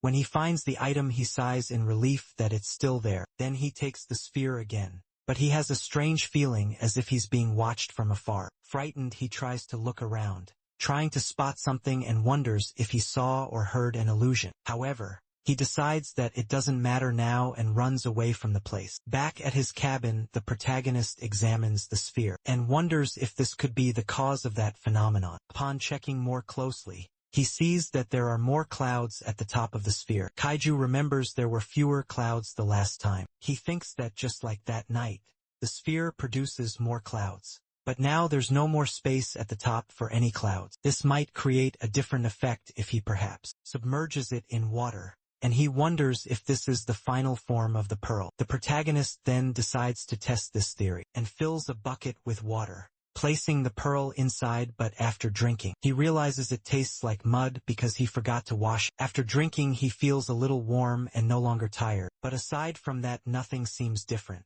It seems that submerging the sphere in water made no difference. Taishu picks up the pearl and examines it again. Then he decides to test something else. He quickly lights a candle and places the sphere over the flame, but even that has no effect. He puts the sphere on the table and stares at it for a while. Angry, he grabs a chair and tries to smash the sphere, but it doesn't break, instead sinking into the table. Realizing the sphere is intact, he understands that he was wrong again. Taiju thinks that the pro might have some kind of change. Staring at it on his table, he sighs. The sphere doesn't even move. In the end, the protagonist asks where the changes are, and tired, he ends up closing his eyes on the table. Taiju doesn't want to sleep right now, and tries to stay awake a little longer. However, when he opens his eyes, the protagonist wonders where this place is because, as he realizes he's no longer at home, around him several lights turn on. Taishu is very confused and wonders where he is. He remembers being in his room. Now he thinks he might be dreaming, but he thinks he can't be dreaming, as he knows clearly what he was doing before he started to dream. However, the current place is unknown to him. Taiju never thought he would be in such a strange place, and staring at the light, he thinks as he gets closer. He tries to touch it, but when he tries to touch it, he feels pain in his hand. Soon he is back lying on his table and wakes up in his room. In the midst of all this, Taishu realizes that his hand hurts, and feels exactly the same as when he was dreaming. On his table he sees the sphere, and notices that the clouds inside it have disappeared. Could it be that this was something the sphere did on its own? Taiju remembers that he was looking at the item before falling asleep, and starting to dream. The protagonist wonders if the sphere could be affected by reaching the 10 clouds. He feels like he should try something. So Taishu closes his eyes, and when he opens them again, he realizes he has entered the same environment as before. Taishu isn't sleepy and feels very energetic, just like when he drank the water infused with the marble. The water infused with the marble has spiritual aura. That place must be inside the sphere. Taishu thinks that maybe the spiritual aura is even denser. The sound of birds, the sunlight passing through the leaves, takes him back to those days at home when he had no worries. That moment is the most peaceful instant Wang Lin has felt in recent days. Taishu doesn't know how good the effects are, but he decides to try it soon. Taishu takes the meditation posture. The light of the place begins to move, heading toward the protagonist in the form of luminous tentacles. These rays get closer until they touch the protagonist. Taishu absorbs this energy and feels a tingling sensation as the spiritual aura enters his body. As expected, the aura is even denser. There, the energy bends in the protagonist's favor. After doing this for a few hours, the protagonist feels that it's enough, as the breathing process is extremely tedious. But soon he remembers the confusion from earlier and says that it won't work if he doesn't work harder than the others. However, he thinks he should leave first, remembering that the last time he touched the light to exit. Taishu stands up and heads toward the light and tries to pass through it to return to reality. After that, he returns to his table and realizes that he successfully came back. It seems that his body is strong enough, and he wonders if this could be the effect of the spiritual aura entering his body. Taiju steps out of his cabin, and when he looks at the sky, he feels very good. However, while staring at the sky, Taiju notices something different and says that something is off, so he decides to run, heading straight to a location, realizing that the area is different from what he knows, because this direction is east and the sun is rising. Taiju wonders what's going on, as his breathing session lasted for about 5 hours. So why is the sun rising now? He quickly tries to deduce what could have happened, saying that time inside the marble flows differently than normal daytime. Taiju thinks about testing the time flow in the marble once again. He soon continues counting inside the marble. He carries out the process and counts the time that passes there. However, soon he feels pain in his chest. It seems that this is the amount of time he can stay inside the sphere, about 18,000 minutes, close to 25 hours. But when he looks at his candle, he notices that the flame is still burning. Judging by the amount of oil, 3 hours haven't passed 10 times. Time flows 10 times slower inside the marble sphere than in reality. In other words, talent. This is the method that can defeat talent. A dense spiritual aura 10 times for a given amount of time. Taiju thinks that others want him to bow down, but he will follow his destiny, even if fate requires him to lift the world. He thinks it will be normal if he obeys and he will become a saint. Numerous years have passed inside the marble sphere. Day and night continue in reality. The door to training to become a saint is about to open. Seeing this, Taiju is a bit shocked, as he doesn't know what's coming inside the marble space. The protagonist slowly opens his eyes. After that, he is startled by something in front of him. A large red door has appeared. He is scared as the door wasn't there before. Taiju is super confused, but he quickly concludes that he achieved this through his effort. A first-level chi condensation. First-level chi condensation is like a large door, and whoever opens it can enter the path to becoming a saint. Looking at his arm, Taiju sees a different aura. He thinks it could be a spiritual aura, which in itself seems very mysterious. The protagonist also senses a different smell, something like a foul odor. Soon he looks down and realizes that the smell is coming from him. It was written in the third chi condensation book that when someone suddenly passes the first level, they release a large amount of impurities from their body. After leaving and cleaning himself, the protagonist has already changed clothes and washes his previous ones. Now that he is clean and feels lighter, he is satisfied because he has finally finished. Then the next tasks are to practice the arts of the saints. After washing his clothes, he goes near a waterfall along with the book he is reading. Earth-splitting art, fireball art, attraction art for the protagonist. It seems that only these 3 arts are recorded in the book, but for the protagonist even so, this is not enough. Taishu tries to use the technique from the book and concentrates all his strength on it, but he can't release anything with his hands. He then decides to read a little more of the book. While eating some fruits he found beside him, 2 animals eye his food.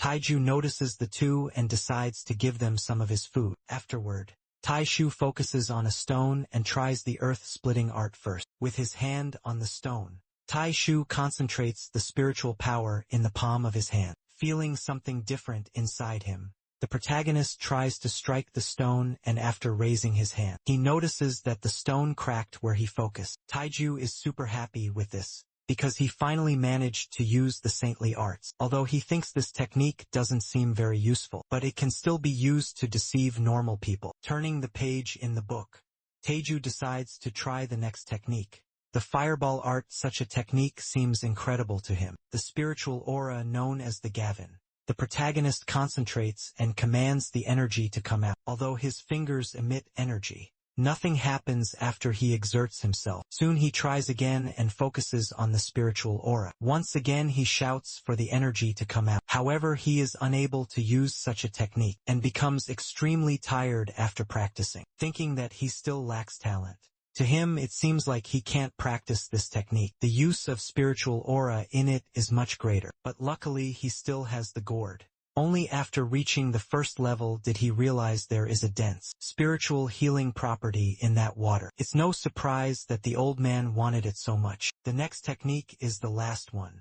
The technique known as the art of attraction. This art allows for controlling some objects at a distance. This holy art seems quite decent. Taiju decides to test it with a stone. He tries to gather strength for it, and while using it on a stone, he notices that it moved. Soon he is happy to have succeeded. Even though the effects aren't obvious, he can still manipulate it, and now he decides to focus on this art. With the same stone as before, he tries to manipulate it with the technique, thinking that mastering it will definitely be very useful. After condensing the chi, even his hearing improved. The birds become too loud for him. Nearby, the protagonist hears someone saying that at first his work would end. After cutting 100 jean of wood, the protagonist recognizes the voice belonging to his friend Zhang Fu. Inside the cabin, the squirrel-faced guy says that Zhang Fu hasn't finished his task on time. Every day he also says that this amount of what isn't enough to complete the task yet. Zhang dares to argue. Zhang Fu says that's a lie, as he delivered everything on time as agreed. He adds that the squirrel was given a holy talisman, so he gave Xiao Jiui the easier tasks. But Zhang Fu saw this, and now the squirrel-faced guy wants to force him out of the Hengyu set. The squirrel-faced guy says Zhang Fu is forcing him to do this because he saw what he shouldn't have, and if the elders find out, he'll wipe out Zhang Fu's entire family. Soon the squirrel-faced guy grabs an axe and charges at him. The protagonist arrives in the middle of the commotion and tells his friend to be careful, while trying to use his newly acquired technique to help him. With the axe in hand, the squirrel-faced guy threatens Zhang. He says he's practically being forced to do this, blaming Zhang for seeing things he shouldn't have. He also tells Zhang to stay back, as the elders can't find out what he's going to do. Otherwise, he threatens to go after Zhang's entire family. After that, the aggressor charges at the boy with an axe. He intends to strike, and when he swings, Zhang tries to defend himself. However, the axe doesn't even hit him. The squirrel-faced guy doesn't understand what happened, as he can't move his body. Sean's still scared, doesn't understand either. But when he looks back, he sees his friend who has come to help. The protagonist asks if Sean is okay, still holding the aggressor with his new ability. He tells Sean to get out of there quickly, as he won't be able to hold him for long. Soon the protagonist's strength starts to weaken. Noticing this, he becomes worried immediately. The squirrel-faced guy tries to attack Sean again, but Mrs. John dodged the attack and backed away. The squirrel-faced guy threatens the protagonist as well, and says that today both of them will die. With his axe, he tries to strike Zhang once again, but at first he misses. However, with the next strike, Zhang is hit. His face is wounded and the protagonist becomes desperate. Taishu tells the aggressor to stop, then tries to use the art of attraction. However, he can't, as the ability isn't working. Meanwhile, his friend is lying on the ground with his face bleeding. The squirrel-faced guy is furious, trying to kill him as he raises his axe as high as he can. He tries to finish the boy off once and for all, but the protagonist screams for him to stop. His anger becomes super intense, allowing him to summon his ability once again. When captured, the squirrel-faced guy is unsure how to react and enraged. The protagonist grabs him and throws him against the wall. The impact is quite strong. Soon Taiju is satisfied to have helped his friend. Zhang is still lying on the ground with his face injured. Kaiju is worried about him and ends up releasing the aggressor. Zhang is now angry over what happened and gets up. The squirrel-faced guy begs to be released. Meanwhile, Zhang stands up and grabs the attacker's axe. He stands glaring at him. Seeing this scene doesn't sit well with the protagonist, and he asks what his friend is planning to do. Zhang just tells Taishu to leave, and with an angry look, he stares at his attacker. The attacker, now cornered, tries to reason with Zhang. John simply says that if the squirrel face doesn't die, then he cannot live. Hearing the tone of Shang's words makes the protagonist worry. The attacker tries to beg for his life, saying that if he dies the protagonist will be an accomplice to murder. But before he can say more, John rushes at him, making him utterly terrified. Even Tai Shu becomes concerned. But Zhang's thirst for revenge is so great that nothing can stop him from getting it. With one strike, he ensures that the attacker will never speak another word, and the blood splatters on Zhang's face. In his last breath, the attacker screams in pain, and then immediately falls dead to the ground. Taiju didn't expect his friend to do that, and he becomes worried about him. With his face covered in blood, Zhang asks if his friend saw what he did, and affirms that if he hadn't done it, he would be the one dead instead of the attacker. He also states that he was practically forced to do it. The current state of his friend makes the protagonist uneasy. Zhang, for his part, still has something he wants. He goes to the attacker's body and takes a package from him, which was full of important documents and talismans. After taking what he wanted, he hands one of the talismans to the protagonist, saying that this is the talisman that caused all of this, and it must be a great treasure. If it weren't for this, that guy wouldn't have tried to kill him, and now he believes his friend should keep the item. But Taiju says he doesn't want it.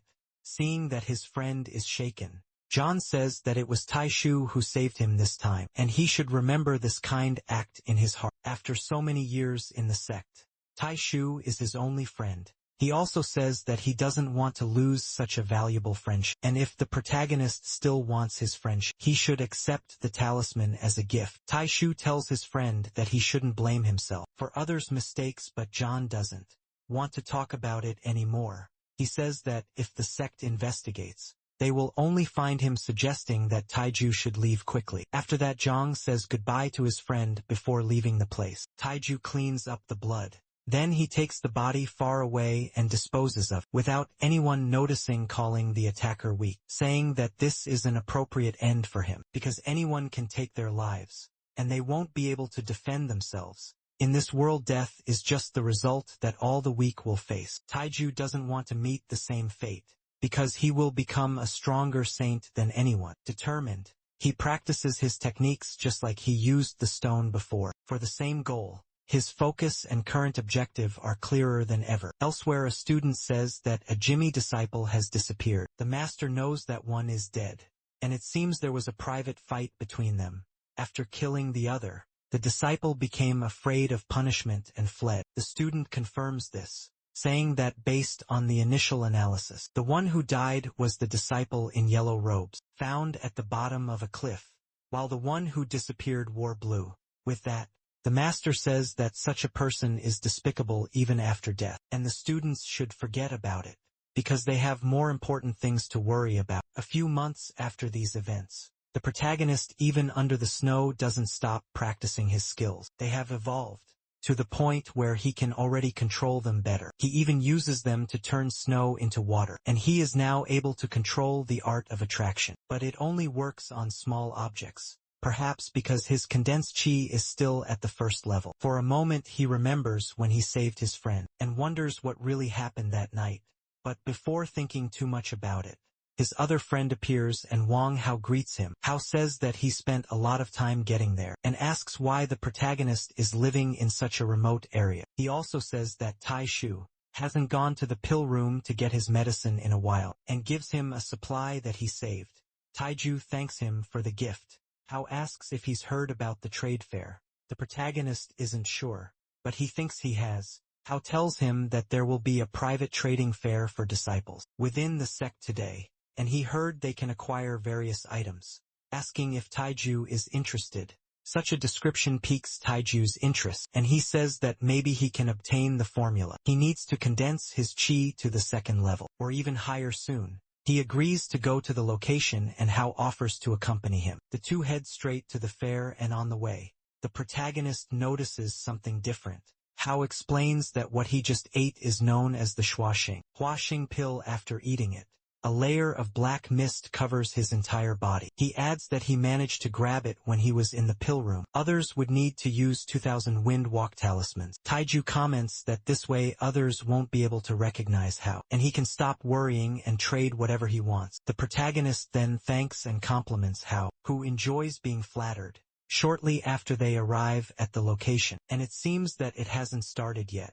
Hao says he'll check out the types of stalls and items they have there. As they move around freely, they notice the place is very lively. Hao suggests the protagonist look at a normal item, which only costs a few talismans. However, Taiju only sees an old piece of metal, but when he picks up the item, he notices that it has a different temperature, and that this might not be as simple as it seems. He then asks the vendor how to trade for it. The vendor replies that the item costs 100 wind walk talismans. Taiju immediately thinks that he doesn't have that amount, but then he remembers Sang's last gift.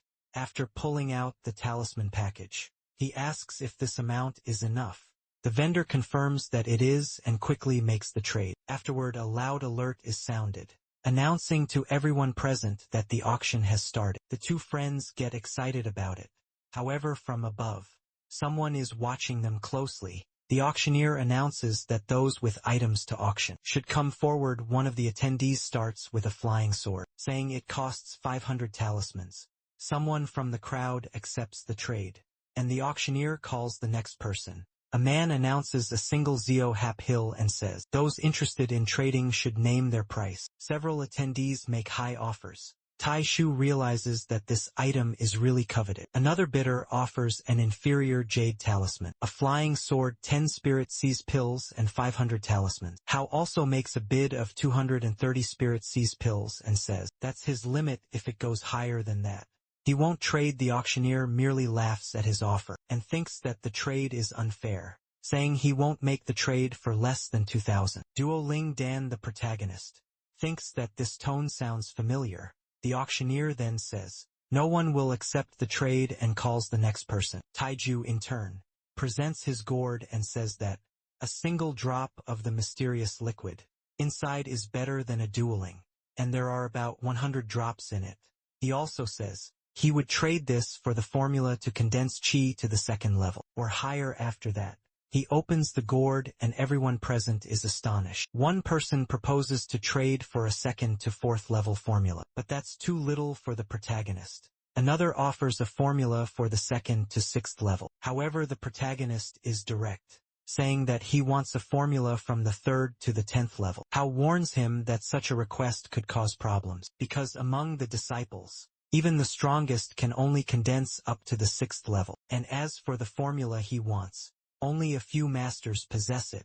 But then, someone says that if the protagonist has 200 drops of this liquid, he will give the formula from the 4th to the 9th level. Tai Shu tries to see who made the offer, and since the man isn't camouflaged, the others recognize him as Su Zian. He approaches and asks if the protagonist has the drops. Taiju notices that the man in front of him is surrounded by a dangerous aura, and replies that he accidentally obtained the liquid, and besides the 100 drops, he has kept a few dozen for his own use, so he doesn't have much more.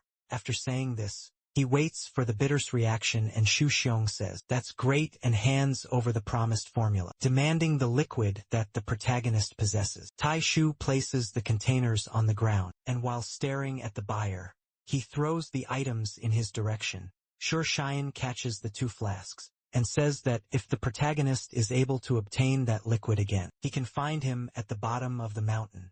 If it's about money or valuable items, he can pay. Hearing this leaves the protagonist a bit shocked. He quickly realizes that the others present also became excited by what they heard. The protagonist is startled by the proposal. He sees the others thinking that no matter who it is, as long as they have that liquid, they can trade it for goods. The others heard this and think the protagonist has more of the liquid, and such an item is valuable for trade. To avoid being cornered by the others, the protagonist leaps into the air. He then uses his ability, summoning his energy hand, to escape. Tai Shu creates a snowstorm, and through the art of attraction, he camouflages himself and escapes from there, with the others watching him. Confused with the mist he created, the protagonist manages to walk slowly, leaving the area without being noticed. For Taishu in this kind of situation, running into the crowd is the safest option. But the vendor just now with a single phrase put him in a dangerous situation. Shixiang didn't know that the art of attraction could be used that way, and finds the technique interesting. The others no longer know who the protagonist is, as he camouflaged himself again among them. In any case, the auctioneer says they will continue soon. He shows a book containing the knowledge of an art that can temporarily hide someone's abilities. With this, no one could see the user's abilities, unless they are at the Zuji stage. Some make offers while others scoff at the item, saying it's useless, because all sect students want to show off their power, so something that hides it isn't interesting. But the protagonist doesn't think that way, so he decides to make an offer and wins the item. Back at his place, Taiju is already flipping through the book he bought. Hao notices that he's already home.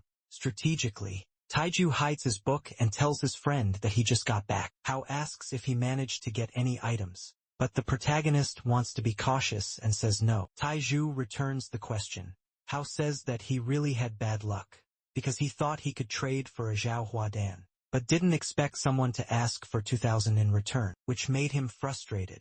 The protagonist realizes that it was Hao who made the last offer. Even annoyed, he confirms that it was Taiju, asks if that thing is really important to him. Hao tries to explain and asks if Taiju knows what condenses the chi level of Wang Shua. The protagonist responds that he doesn't. His friend says that Shua is currently at the peak of chi condensation. At the first level, Tai Shua is incredulous at this. He thinks that this evolution is very fast. He himself used the power of the marble to reach the peak of the first level of chi, and even then it took him years within the sphere. Hao also says that Zhou's master spent a lot of money to buy a very precious medicine within the sect to speed up his training.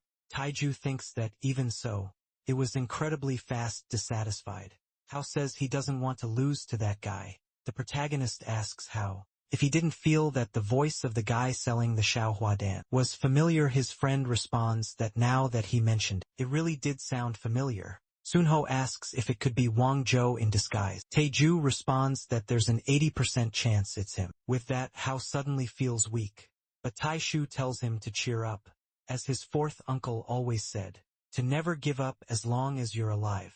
There's still a chance to win. Those words motivate Hao. He says the protagonist uncle is right, saying that there's always a chance to win, as long as you don't give up.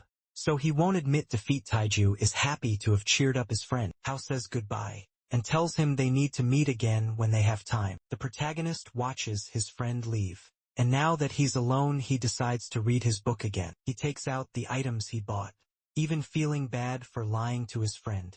He's determined not to let anyone discover his true intentions. Taishu then opens the scroll and begins reading the content. A few days after this event, some young people hear from the master about a training meeting. The master says that the sect leader ordered it. He also says that in 4 years, there will be a training meeting with the Xiandao sect. So in 3 years they will hold the training meeting. The old man says that in the past 100 years, they have always lost, and even though this is just a rural gathering, it remains very shameful. He states that this time they need to win. He then instructs them to pass this message to every master and disciple inside the sect. His students immediately agree to obey.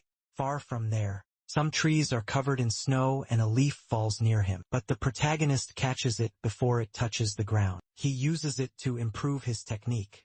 Using his strength for momentum, he throws the leaf easily at a snow-covered mountain. The force applied is so great that not only is the leaf thrown, but also the pile of snow along with it. He achieved it as expected.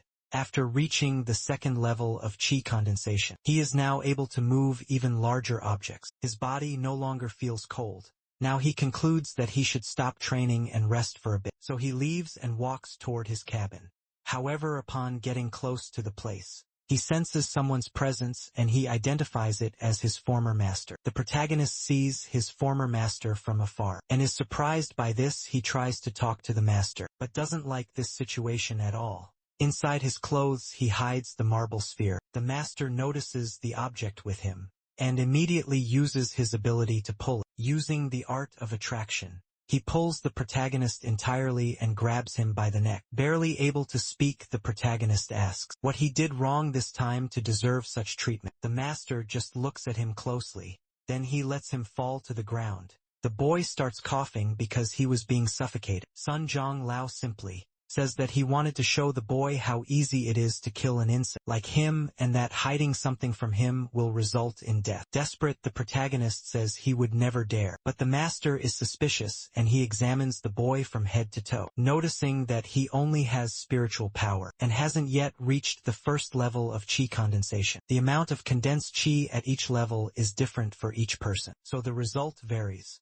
And the protagonist has temporarily managed to hide his strength and change the appearance of his cheek condensation. Still anxious, Taiju asks for permission and inquires why the master came there. Sun Zhonglao says that there will be a martial arts gathering with the Xian Dao sect in 4 years, and the sect has also ordered all inner disciples to train their martial skills. The protagonist feels relieved that the pearl wasn't discovered and asks the master more about this Xian Dao sect. The master says that with the boy's talent, he doesn't expect anything good to come from him. But if the boy ruins his reputation as a master, he will certainly not forgive him. He also tells the boy not to bother participating in the sex duels. At the end of this year, there's no reason for it. Frustrated, the protagonist agrees with the master. Sun Zhonglao says the gathering will be after the new year, and he should remember that the sound of 5 chimes is the signal for him, and if the boy dares to be late, he will kill him. The protagonist once again agrees with the master, and after that the old man leaves. The boy waits for him to completely leave, and after that his eyes fill with rage, saying that the master is insane. When he's in a bad mood, he simply takes it out on his disciple. Then the protagonist checks his pockets, realizing that the pearl is still there, and that his master still has no idea about it. The bag that holds it looks ordinary with a spiritual aura. A normal person cannot see what's inside, but surprisingly the master can't see it either. In any case, he was almost discovered far away. At Wan Lin's family home, the protagonist's father is sitting outside when a noise catches his attention. He looks toward the gate of his house but sees nothing. Soon his wife appears and says that if he misses their son so much, he should wait for him at the house entrance. But even as he insists, he doesn't. His wife knows him well. Now both of them hear a sound coming from the door. The boy shouts for his parents to open the door. His mother joyfully goes to greet him, and Taiju is also very happy to see her. His mother says it's very cold, and asks her son why he isn't wearing a coat. He replies that it's fine, and within the sect, there are many sacred arts that make the body resistant to cold. His mother is happy to hear that he already knows some sacred arts, and tells him not to stand there and come inside. When he enters the garden, he sees his father pretending not to be surprised. Taishu greets his father, and he simply responds that the boy has returned. The protagonist confirms that he is back, and his father says, "That's good," while trying to hold back his tears. The father tries to hide it, and tells his son to wash up and get ready for the meal. He also says that later, the uncle will arrive and he will prepare some wine. His mother says that when the father found out about his son's return, he was very distracted. The protagonist is glad to know that his family still cares about him. He asks how his father's health is. The mother responds that it's the same as when it starts to rain. His entire body begins to ache. The protagonist becomes even more worried about his father. After hearing this, meanwhile, a competition between inner disciples is taking place. Many of them are eager to participate. Among them is Wang Zhou. He looks to one side and sees some competitors. After turning to the other side, he sees the girls who are also there. One of them asks Wang Zhou if he's looking for someone specific, but he replies that he isn't. However, in his thoughts, he says that the protagonist really didn't participate. The competition begins and quickly heats up. One of the participants uses fire arts and strikes his opponent with them. Upon being hit by the fire, the opponent is knocked out. The fire practitioner says it was a good fight, and the organizer calls the next one. Meanwhile, at the protagonist's house, they are setting up fireworks afterward. He greets his younger sister and helps her decorate the outside of the house. After that, everyone sits at the table for the meal. Back at the disciple tournament, the winner of the duels between inner disciples is John Deacon, and among the newcomers the king of them is Wang Zhou. On the morning before the gathering, everyone hears the sound of 5 chimes, and they know what that means, the start of the competition among them. Automatically they begin thinking about what to do, except for the protagonist, who will not participate in the competition. staying only in his imagination. The day of the training arrives and everyone heads to the location, including the protagonist. He notices that the sect has many members in total. Upon arrival, he sees his master and bows to him, but the master pretends not to see him. The protagonist quickly feels embarrassed. However, he just waits, and soon the sect leader arrives and says, "It looks like everyone has arrived." He says that he wants everyone to know the reason for the training. Taishu notices the leader and listens closely. The leader says that before the training begins, he would like everyone to know something. Those who train to become saints can be classified as those with abundant spiritual roots and those with common spiritual roots. There are also those within the sect who have no spiritual roots. Upon hearing this, Wang Zhou says, "It's a disgrace." Sun Jianlao is also ashamed and soon glares at his disciple. Taishu shrinks in embarrassment. The leader continues with his speech, and the protagonist tries to pay attention. The leader says that those with great talents naturally believe they are above others, but those with low talent are not destined to remain that way forever. Saints define nature walking the path of the supernatural, and what they do is a revolution against the heavens, and a rebellion against fate. Such words excite the others, except for the protagonist, who questions this in his mind. Highly agitated, the leader says that he doesn't care at all about the Xian Dao sect, and his assistants try to calm him down.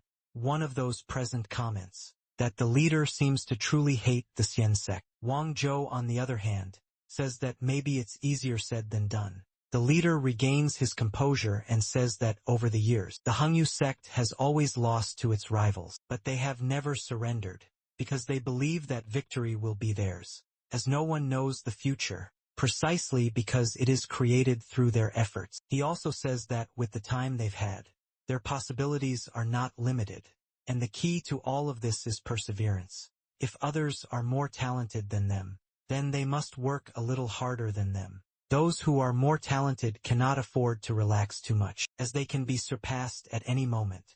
During these 4 years of training, the leader expects everyone to train hard, surpass one another and themselves. This time he believes that the Hongyu sect will prevail. All the students feel more motivated. The leader says that he hopes a group of purple disciples will emerge after this training. Then he orders them to go. Taishu notices something different. The leader opens some kind of portal. A bright light emerges from the sky and heads toward the ground. The protagonist doesn't quite understand what just happened, but when he opens his eyes again, he realizes he has been teleported to another place. He sees that this is the back of the mountain, and wonders why it's not snowing. However, before concluding anything, he notices Wang Zhou's presence, who calls him trash and says he shouldn't be there. He adds that it's better if he goes home, so he won't embarrass his family. Hearing this irritates the protagonist, but he tries to hold back. Wang Zhou says that after all this time, Taiju still hasn't reached the first level of condensation. But even so, no one thought he wasn't qualified. One of Wang Zhou's friends says that not even he knows what he's capable of. However, angrily, Wang Zhou replies that this is a family matter, so his friend should keep quiet. After being scolded, the friend is surprised, but the protagonist says not to worry about it. Wang Zhou says it's simple. The protagonist should tell his father to break ties with the Wang family, and he'll pretend Taishu is invisible. The tension between them rises even more. An older man tells the two of them to stop arguing, and that they should sit down and catch their breath.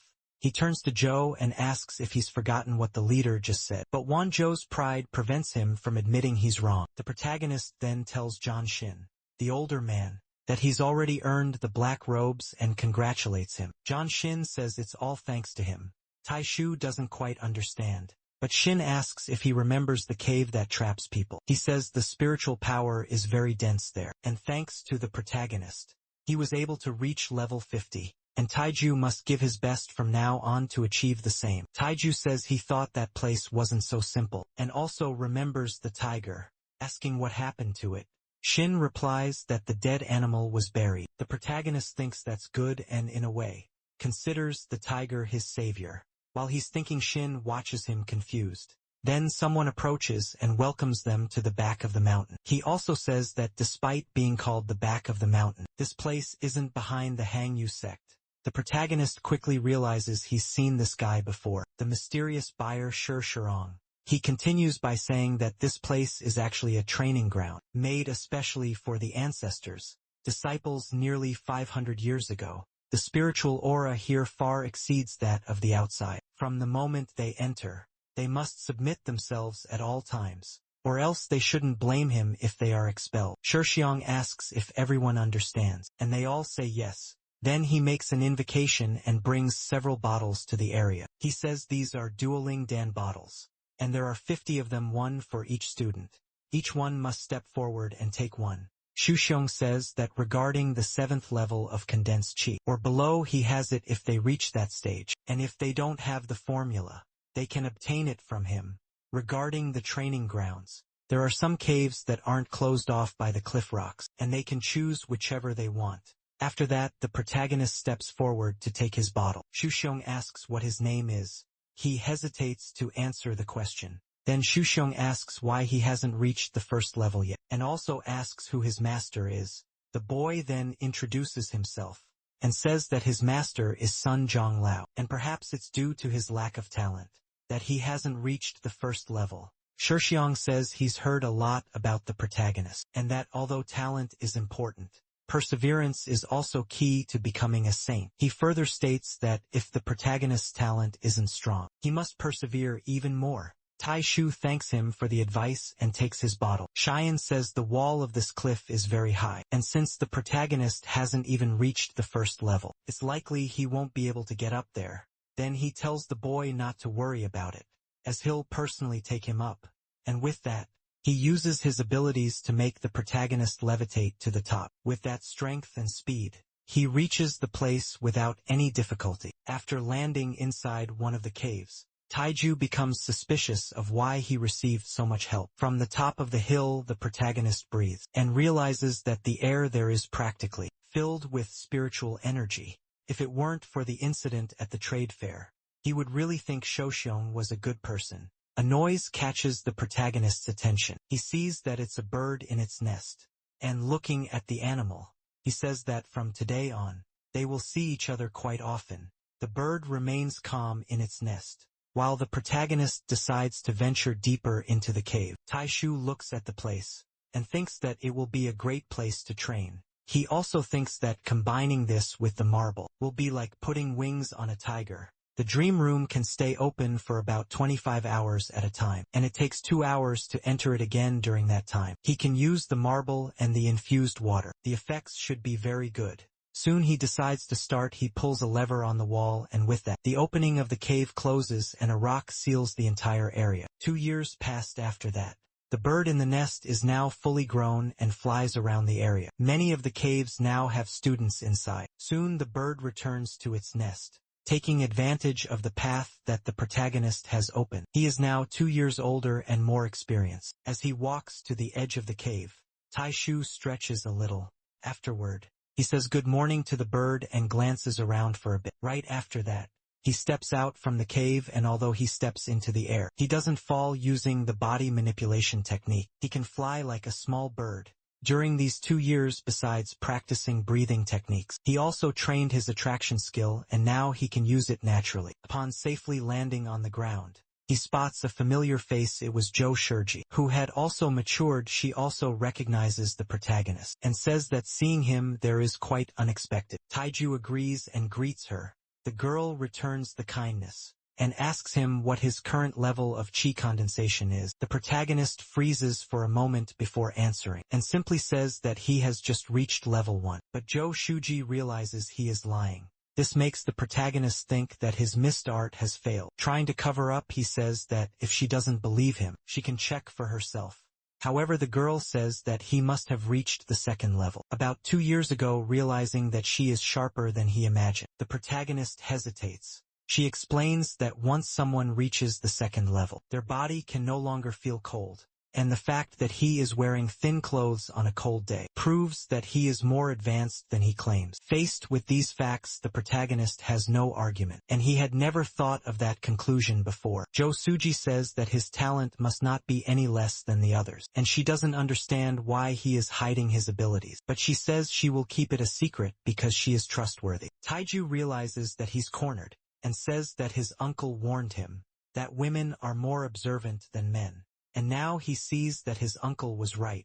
He also says that he doesn't have to hide it anymore, but he had kept it hidden until now, so that no one would know how strong he is, as it makes him feel safe that way. Then he tells the girl that he is currently at the 3rd level. She is pleasantly surprised, and says that she is also at the 3rd level, but she hasn't been able to break through, having been stuck at that level for a year. The protagonist says that if that's the case, she must be facing the same issue, but before he could say anything more, a voice says that the sun must be setting in the west, because the trash protagonist has finally reached the 1st level. That voice is unmistakable to Taiju Wang. Joe says at this time, Taiju can walk down the hill on his own, and no longer needs anyone's help. Amid the chatter, John Shin appears and asks what's going on there and why there's so much commotion. Seeing John Shin there, Wang Zhou falls silent and says nothing more. Zhou Shiji asks if she can ask him a question. Shinji says she may proceed. She says that, even after reaching the peak of the 3rd level of chi condensation, she is unable to break through and asks what she can do to overcome it. Zhou Shigi understands her concern.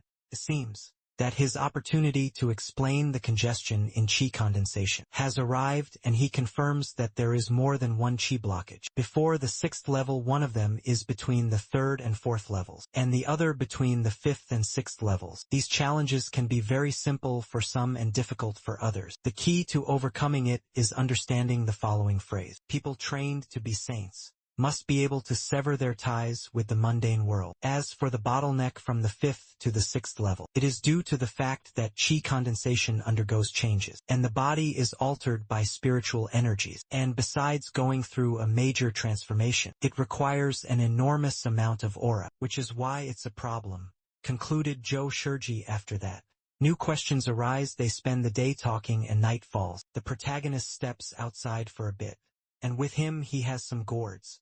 Taiju fills all of them, and also takes the opportunity to drink the water from them. This makes him feel much better, although it doesn't compare to the water infused in the marble. The spiritual aura here is still dense.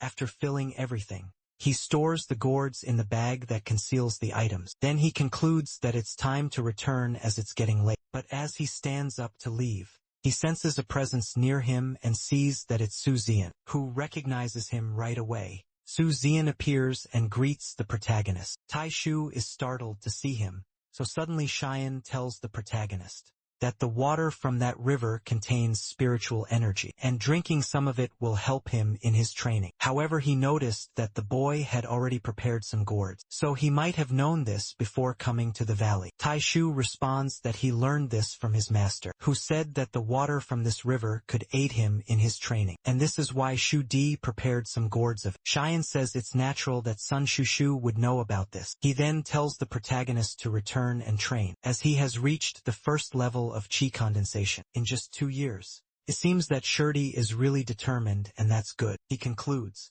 saying that he hopes to see him again when he reaches the next level. Taishu thanks him for his concern, but says that his talent isn't as good as others, so he cannot push himself beyond what others already do. Shirong seems to believe him, and as the protagonist gets up, he feels a bit suspicious of the man.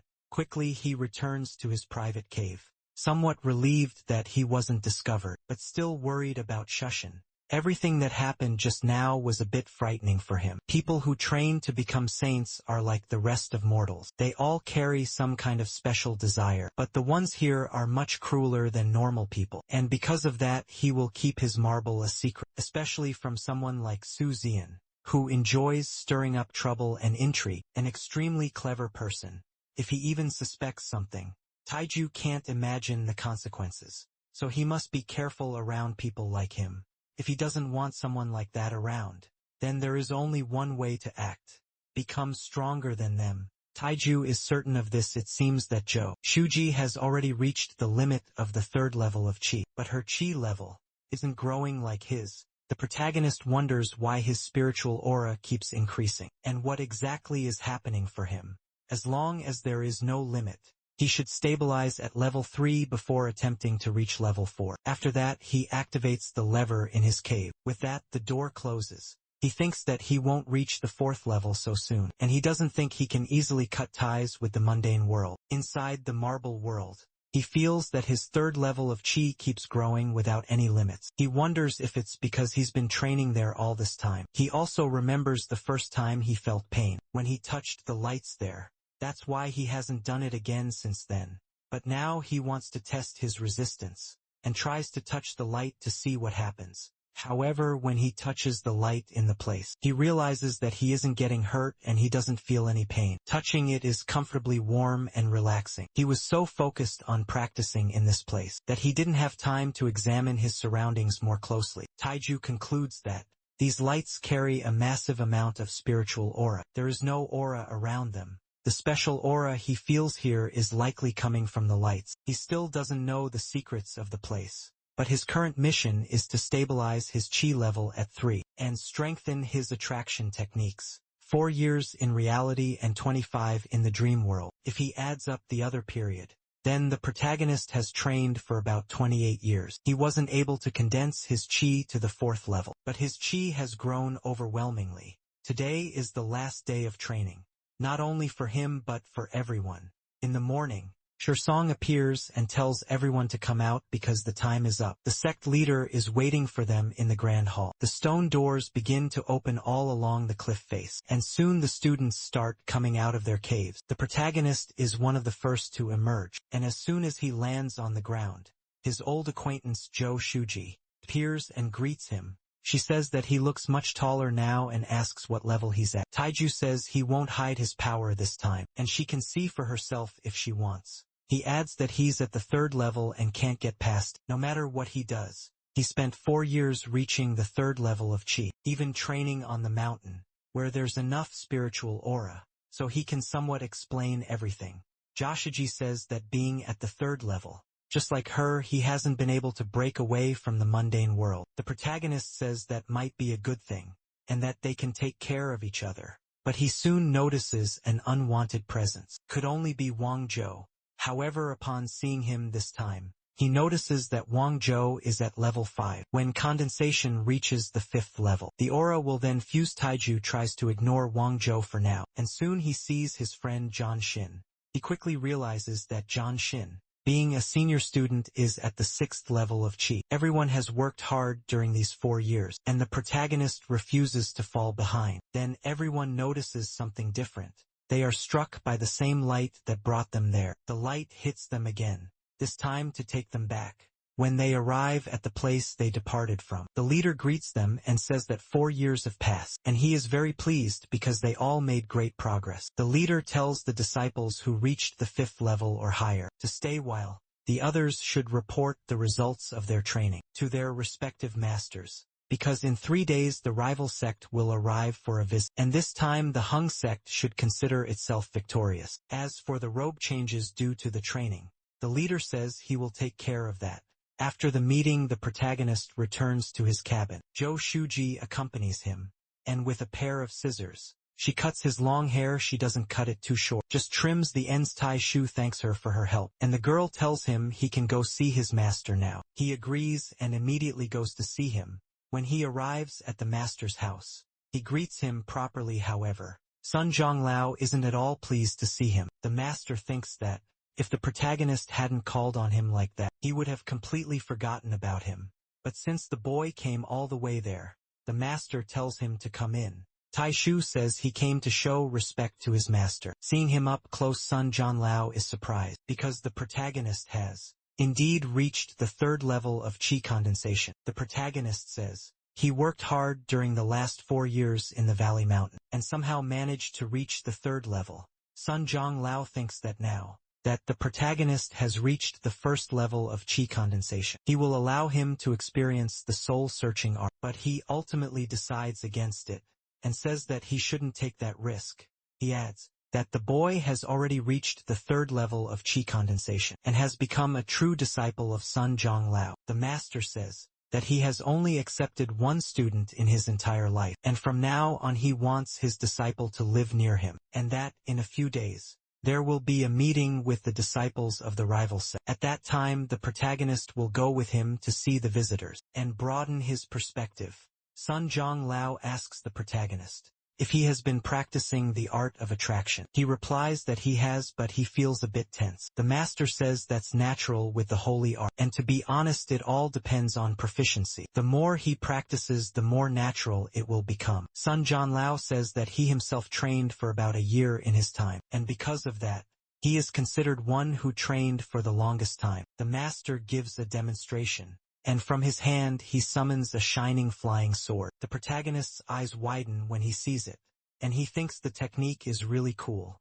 Sun Zhonglao says that, after becoming proficient in the art of attraction, if the protagonist reaches the second level of qi condensation, he will be able to practice the art of expulsion of objects. The sword relies on the art of expulsion to be activated, and one must have trained to the fourth level of qi condensation. To do so, however, the exchange gathering with the Xiandao sect is approaching, and he cannot let others see his disciple as a joke, since his level is still low. He also says that this sword can be controlled slightly with the art of attraction, which is why he will give the protagonist an activation token. The master tells the protagonist to take the item to the spiritual sword hall and randomly pick a flying sword that looks good, and when he does that he should hang the token on his body. Sun Zhonglao asks if the disciple understands. He says yes and promises to find one that can deceive the others. The master adds that by holding the token, the disciple will be able to enter the herb garden freely, but he must remember that without his permission, he cannot touch the herbs. After clarifying this, the master dismisses the protagonist in his thoughts. Sun Zhonglao says that even though the protagonist is trash, he is still able to show a confident expression, which really makes him annoying. At the spiritual sword hall, the protagonist arrives and sees someone sleeping. He approaches the entrance of the place and remembers that he had been there before, when he tried to enter and was stopped by the spiritual swords. The person in charge of the place says the protagonist has just reached the third level of qi condensation, and asks why he came here, because he should only go to a place like this after reaching the fourth level of qi condensation. Taiju simply tosses his token to the man. The man takes the object in his hands, and when he sees what's written on it, he starts laughing after that. He says that this is a tradition of Sun Zhonglao, and he had almost forgotten about it. He reveals that Sun Zhonglao has a habit. Every time there's an exchange gathering with other sects, he must present a flying sword. With that, he tells the protagonist that he can enter, and recommends that he take the third one on the right, as those flying swords are incredible. He also says that when he first entered the place, he thought he would find more powerful flying swords in the Zhou Empire. The protagonist thanks him for the information and heads inside. Lastly, the man says that the trash master finally accepted the trash disciple. Hearing this surprises the protagonist, as he didn't know that his master also had such a reputation. Next to the man's table an item begins to glow and he panics. He says that he forgot to close the formation. Then he is struck on the forehead, and after that he is hit in several places. The force of it throws him to the ground, leaving him desperate, because he doesn't know if what he saw was an illusion or not. Meanwhile, the protagonist reaches the entrance of the place. The glowing light from before appears, but this time he doesn't back down. Soon the light starts moving toward him, and Taishu prepares for a possible impact. A spiritual sword manifests and flies toward him, but the protagonist remains unfazed, because this time, he manages to use a force field and walks calmly without being hit. No matter how many swords come at him, he defends against all of them and continues walking toward his destination. As he approaches the end, he sees a spirit manifesting right in front of him, and says that no matter who it is, they can attack because he is not afraid. Faced with the energy enemy, it transforms into a kind of dragon and charges at the protagonist. Taiju prepares to fight using his ability. He tries to fend off the enemy. He uses Chi Aura hands to fight and defend himself from the dragon. The protagonist grabs the enemy's mouth and tries to tear it apart. With his strength he manages to do so, Soon the passage through the door becomes clear. Even though he's tired after the fight, the protagonist feels incredible for having won. The man guarding the place is astonished by the protagonist. He remembers that even a pair of sure shoe wouldn't be able to enter using force except during the selection of disciples for the sect. Only when they are accepting new disciples do they weaken the dragon's energy matrix. Then they release the sword within the chi in the room and choose the most suitable ones. With this, he wonders how the protagonist managed to enter the place. Even the protagonist himself doesn't know how he got in. After arriving inside the place, Taiju sees the swords, but none in particular catch his attention. There are many swords inside, and the protagonist feels confused about which one to choose. He spots a golden flying sword and wonders if it's the most renowned in the Zhao Empire. As the fat man outside mentioned, this flying sword does indeed seem very promising. He thinks he won't use it right away, but if he runs out of money in the future, he could easily find a place to sell it for a good price. The protagonist also notices a stone tablet and reads that the sword's name is Wealth. 500 years ago, an ancestor of the sect believed it was made of gold, which is said to possess immeasurable power. But in reality, the sword was broken multiple times. Its creator before his death had one wish: to leave the sword in the Hall of Spiritual Swords for a fated person to find, and the one chosen by the sword must treat it well and bond with it, and if they don't, they will be expelled from the sect. Upon reading this, the protagonist starts laughing, saying that this is very amusing. He then picks up the sword and says he'll take it, but being a poor man, he tells the sword that if it ever breaks, don't expect him to bond with it again.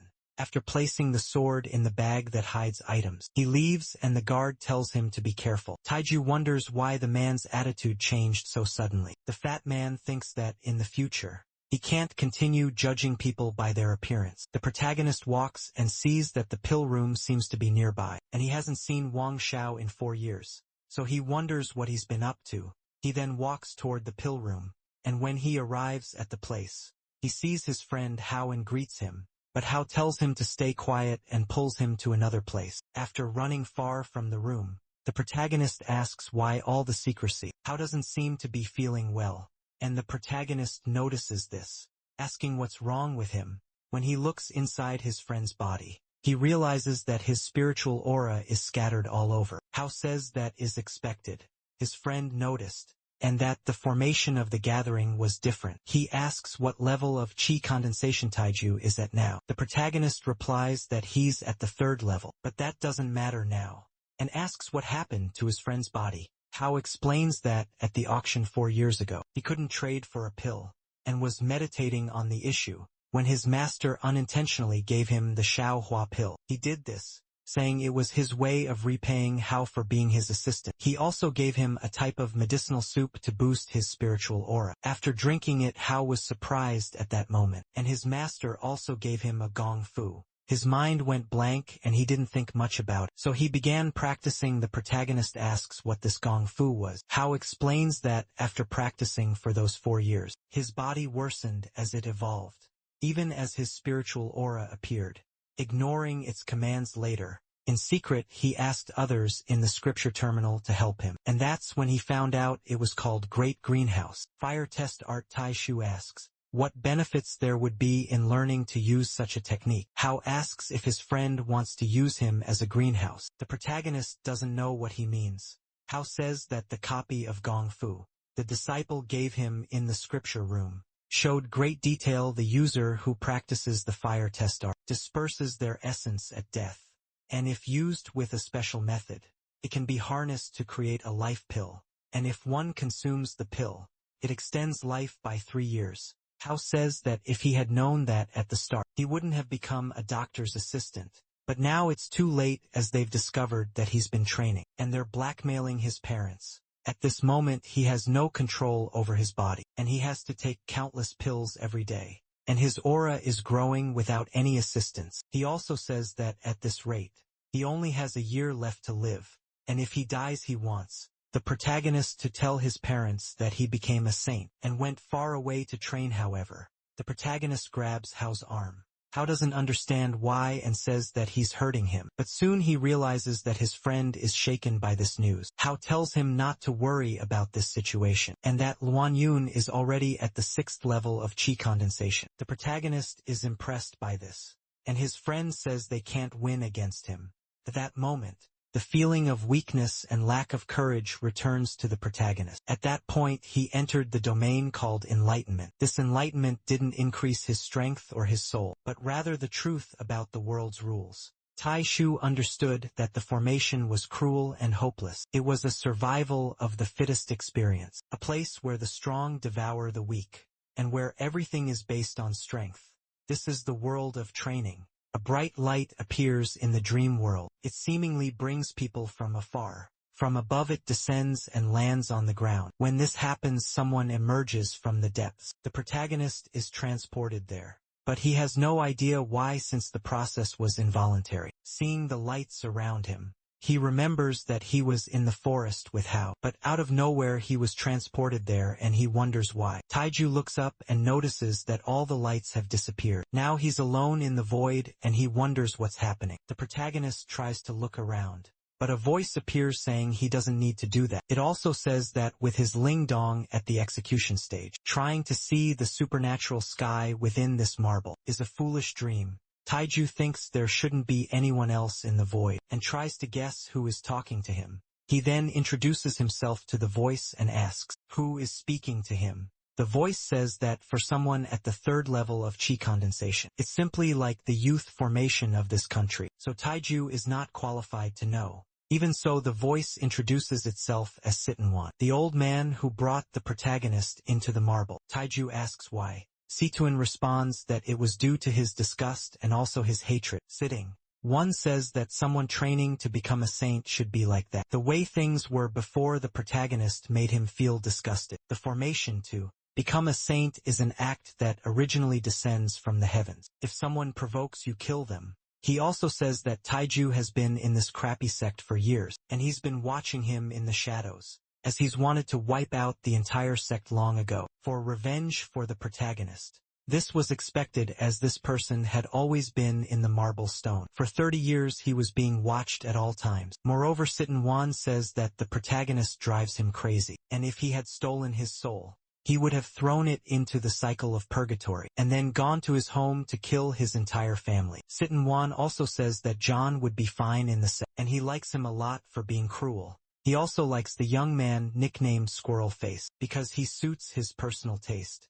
The protagonist tries to argue, but Situan tells him not to interrupt, as he's not finished speaking yet. He continues talking, and mentions that there's a couple in the sect who are really good, and that he spent 30 years of his time helping the protagonist get out. Even with the help of the turbulence in the marble sky, Taiju was only able to reach the Ling Dong stage. The protagonist asks about this Ling Dong stage, and the false conclusion sitting. One says that the protagonist shouldn't disappoint him, and should train more diligently, and even reach the baby transformation stage, so the old man can get out of the marble. Taiju asked the old man what this baby transformation is, and heard the old man say he was a Ling Dong of false conclusion, but doesn't know what that means. The old man asks if the protagonist can't think for himself, and has to ask everything. But he concludes that a boy at the 3rd level of training wouldn't be able to, as thinking about it might break his mind, and he wouldn't be able to find the answer. Taiju can only think about how annoying this old man is. Situan then talks about the levels, starting from the 5th level of training, and says that the protagonist in this way is that the 3rd rank in the training level. By rank, the levels of qi condensation first consist of the foundation. Then comes the gem formation, and third, the infant soul. Once a person in the modification phase appears in the 3rd level, formation rank, their level will rise and transform into one of the training levels. By rank at the same time, when a person in the infant phase appears in the 4th level, they will rise to a 5th rank training level. The Lingdong phase refers to a basic formation level, called upon by the 4th rank and the higher formation levels, and is equivalent to qi condensation. The protagonist tries to argue, saying that he is very slow, but Situan says that's nonsense. He explains that as an elder, and an experienced 6th level training rank expert. Helping him a mere baby transformation is nothing. Even though he cannot leave, he used the essence of his infant soul to strengthen the protagonist's foundations every time he sat on the marble. Otherwise, he wouldn't be able to evolve on his own. Situin 1 says that the protagonist absorbed the essence of his soul, and should at least be a specialist at the same level as him, and no one will be able to see through his energy. He also says that the protagonist has the turbulence of the sky marble in his hands and should not be afraid of him, for it was because he tried to steal this item that he ended up in his formation. He used enormous amounts of power and had his body destroyed by someone else, almost causing his soul to disappear completely. Originally, Sitting Wan had planned to ride inside a body, but once the sky turbulence marble entered, he couldn't leave. The elder claims he's not lying and that the first time Tai entered, he intended to possess his body, but the marble's prison wouldn't let him leave. When he entered the marble, he didn't have time to study it before. The marble requires all 5 elements gold, wood, water, fire, and earth before it will recognize its owner. He also promises that with him protecting the protagonist, in the future he will be able to enjoy delicious food. Sitten Wan concludes that he said a lot for the protagonist to absorb, and instructs Tai to return and not to put the marble in the bag, but in his chest pocket so they can continue talking. He adds that he can conceal the spiritual energy of the object to disguise it from others. However, it's not good to stay inside the marble for too long, and he says he'll send him out. The protagonist is ready to leave, but would like to ask one last question. However, before he can do so, he is transported out of the place. Taiju realizes he's outside and finds himself reunited with his friend. How, seeing that he is still holding his arm, he quickly lets go and apologizes. The protagonist speaks aloud, saying he will help Sitten Wan get his justice. 3 days after this encounter, the Hangyu sect's bell rang 9 times. At that moment, a black dot appeared in the sky, slowly approaching the Sex Mountain. Around the Sex Mountain, a giant centipede-like creature flies over the area. The being approaches the mountain, and the leader of the Hangyu sect sees it from afar. He and the others don't quite understand what they are seeing, wondering what exactly it is. As it approaches, the creature does not slow down, but instead speeds up, frightening everyone present. The sect leader remains undaunted and faces the creature head-on. After that, he uses his abilities and summons a spiritual sword. He immediately commands something to emerge from it, and a purple dragon manifests. With the strength of its master, it charges toward the invading creature. Both monsters face each other in midair, and someone observing everything seems to enjoy what they are seeing. The sect members are dazzled by the leader's dragon. Even the protagonist is impressed. From atop the centipede, someone calls the sect leader a friend and marvels at his sword, saying that the rumors about it containing the soul of a dragon are not false, and the guardian beast spirit of the Xiandao sect is also unique. After this, several people descend from the centipede and land on the sect grounds. Their leader greets Huang Long of the Hangyu sect, saying that he hasn't seen him in 20 years. He also says that if they from the Xiandao sect win this time, the Huanyu sect must honor their promises. Huang Long says the same applies to them. He then recalls his dragon into the sword, and the Xiandao sect members begin to approach. However, a woman stands out among them all. She has a beautiful appearance, especially her eyes. Even the protagonist feels that his consciousness is more drawn to her than usual. The elders are more perceptive and conclude that the Xiandao sect, using the sinful practice of charm, is very dirty even for them. Their leader Dao Suzhen Ran says that they should look more closely, because his disciples have not practiced any charm art. They were simply born with a water spiritual root. The protagonist is present at the gathering and listens to what the leader of Xiandao has to say. He says he has observed the disciples there, and none of them possess such a spiritual root. On average, they are a complete disaster with the 5 elements, and it's no wonder their leader wasn't able to see that. After hearing this, the protagonist asks Sitten Wan what the water spiritual root is. From the marble, the old man tells Tai that a normal person can have up to 5 spiritual roots, and the elements are not complete, but they can be enhanced through training. Meanwhile, Huang Long notices that his companions are getting scared, and if he lets this conversation go on any longer, it will only get worse. He then tells the others from Shurendao to rest from the trip, and that the official exchange meeting will begin the next day. Dao Sujingren agrees and says they have a long-standing friendship. Regarding the exchange, although both sides have their stakes, they will not disturb the calm atmosphere of the place. Some time passes on the mountain. An elder from the sect greets Dao Shu and asks if he remembers his old friend. He replies that he does, especially the wine he brewed the last time. One of the handsome members of Xian Dao is being courted by the local girls, and a girl from Xian Dao is also being courted, but she drives away the boys who approach. The protagonist observes everything from afar and notices that their level of training seems to be obscured by layers of mist, therefore he can't measure their strength. But when he least expects it, someone approaches him calmly from afar. Taiju notices that it's the woman who caught everyone's attention. At the entrance, she just smiles at the protagonist. He politely greets her and she returns his kindness. In her thoughts, she says he is not normal because even under her charm he is the first to regain consciousness.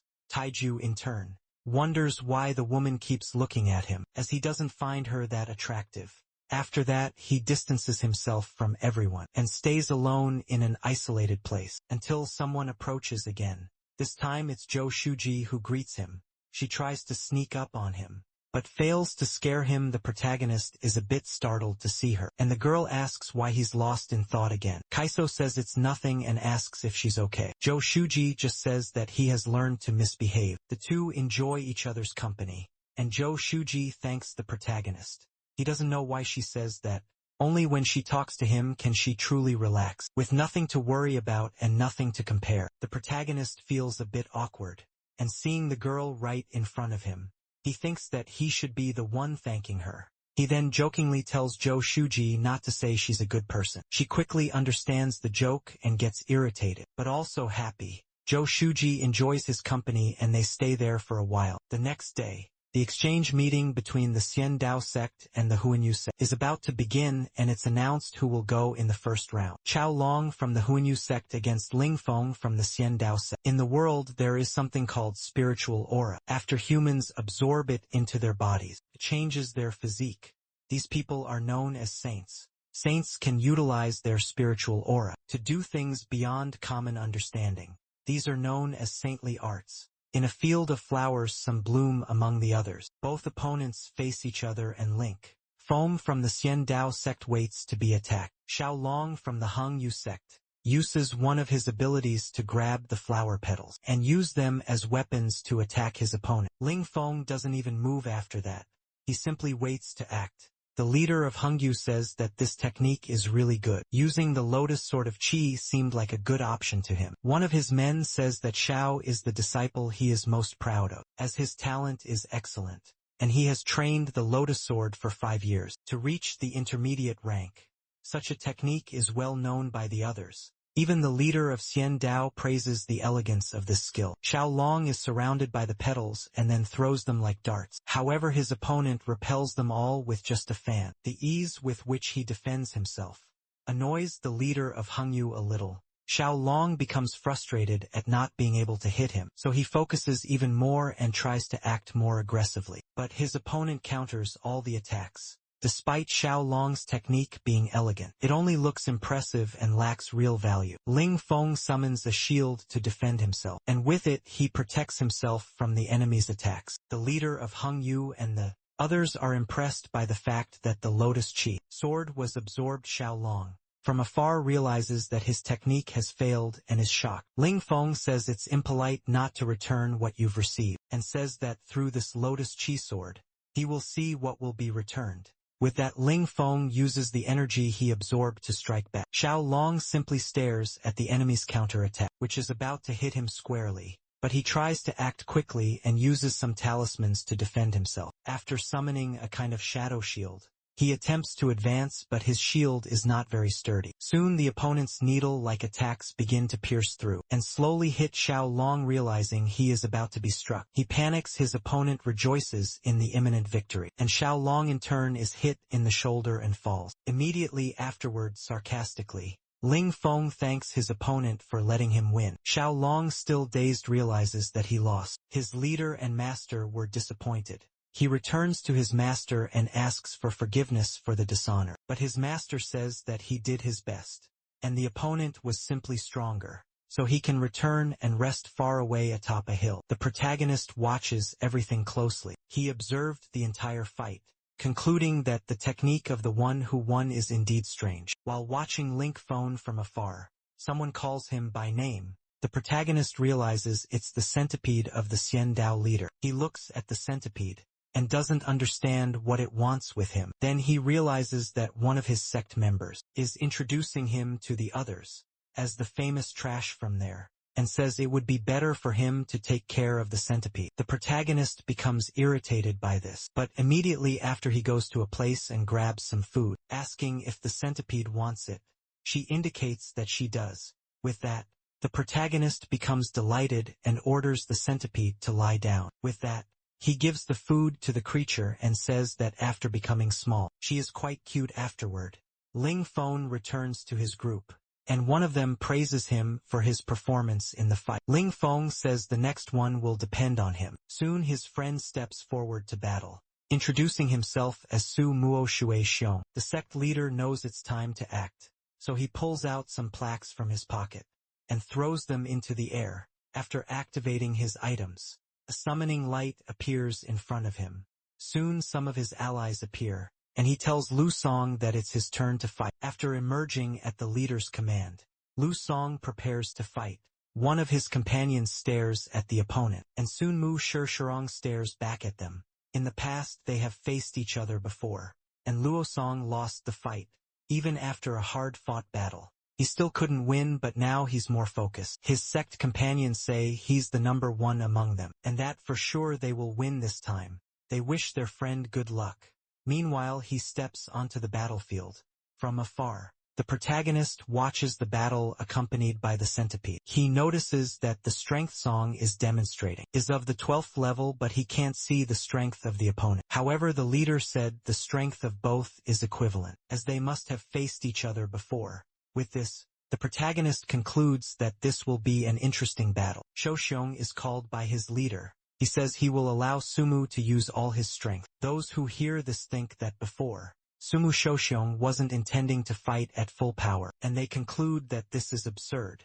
But the leader of Hengyu knows more than they do, and upon seeing Sumu Shouxiong removing a talisman from himself, he becomes worried for his fighter, because now the talisman that Hitsu Mushi Shian's true strength is removed, and there is nothing holding him back anymore. Taiju realizes this, and in other words, Shirong is not going to hold back, which also limits his body's abilities. The leader of Xiandao says that his sect has an ancestor who returned from the 4th rank of training on the battlefield outside the country, and brought with him some new things. He also says that all the ancestors of the Hengyu sect died, which makes those present feel afraid.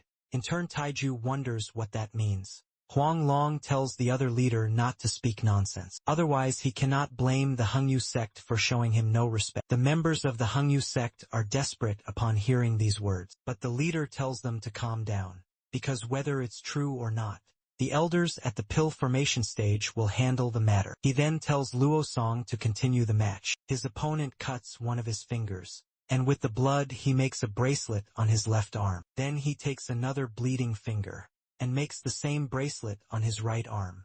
After finishing, Shouxiong draws his sword, and through it he is able to summon several others, creating a sword of shield of blades around him. Without further ado, he charges for the attack and heads towards his opponent. Noticing his approach, Luo Song prepares himself. He also has a sword, but first attacks with a lightning skill. Right after he advances and holding his spiritual sword, Song gets ready to strike his opponent. Shishong throws some swords in his direction, but he manages to deflect them all and continues advancing. His opponent waits for his arrival, but he still tries to stop him with his swords. Song gets rid of all of them along the way, and finally gets close enough to his opponent. With this, they face each other head to head. Sumo Shishin tells his sword to scream. Now as he holds it in his hands, Luo Song senses something is wrong. Even the protagonist from afar hears the sword scream. With that, Song pulls back and tries to think of another strategy. His opponent notices something coming towards him and gets startled. Soon a powerful energy catches him by surprise. He tries to block the attack, but realizes it is too heavy. Unable to withstand it, he is thrown back. And wasting no time, Lu Song approaches again. This time from behind, however. Shirong notices this and defends as best as he can. He uses his sword to block the opponent's attack. But Lu Song had expected something like this. With his sword in hand, he uses another one of his abilities and summons a dark, energetic attack. The protagonist realizes that this attack is very similar to the dragon that attacked him in the sword room, but this time the dragon seems darker. His fellow sect members celebrate Song's superiority in the battle. However, his opponent comments that it was dangerous and the timing was perfect. Taishu is amazed at what he sees. Even the leader of the Xiandao sect is surprised, along with Lu Song, who did not expect something like this. Sumu Shishin grabs his sword, and then notices that his opponent's hands are not clean. Song remembers that at the beginning of the battle, his opponent made a blood bracelet, and realizes that now his opponent is using it to defend himself. Shixiang annoyingly broke his sword. Lu Song seizes this opportunity and tries to attack him off guard. He once again uses his electric dragon, but with his other hand the opponent blocks the attack. Now Lu Song has few options left. Shirong notices this and feels pleased. However, Song uses the most basic form of attack and tries to land a punch on his opponent. Shirong feels superior for having blocked two of his opponent's attacks. He stares at him with a superior look, but before he realizes it, he's surprised by a punch. With the impact, the blow throws him far away. The leader of his sect is not at all pleased by this. Unlike Huang Long, who feels delighted, those from his sect who saw it celebrate. Song, after being thrown, manages to get back on his feet and land. After that, he bites his lip in anger. He charges towards his opponent. Lu Song blows a cloud of smoke that seems a little toxic. Shirong dodges the smoke as he advances, but what appeared to be just smoke turns into a hand that tries to grab him. However, Xiong's speed allows him to escape. Between the attacks, Shirong gets close and punches his opponent, but Luo Song manages to block it. The impact of the punch, even with the block, is strong enough to throw him back too. Now Shirong feels satisfied for managing to hit back. Next he launches long-range attacks. Lu Song prepares to take the hit. The projectiles head towards him, and Shirong is happy about it, but soon realizes something went wrong. Lu Song emerges amidst a cloud of dust with his right fist raised high. Shiyan looks up and notices that a shadow has covered him. A hand made of the same material that Song used is about to strike him. He is startled by this, while Lu Song says this is the end for his opponent. In a rush, Shirong uses a talisman and throws it into the air. Then he spits blood which lands directly on the talisman. Xiong has not given up yet. The protagonist notices the strategy and is impressed. Luo Song realizes the opponent used a spiritual treasure. Xiong's talisman is thrown into the air, and it collides with Song's massive attack. As it gets closer, the item absorbs the attack, drawing it into itself.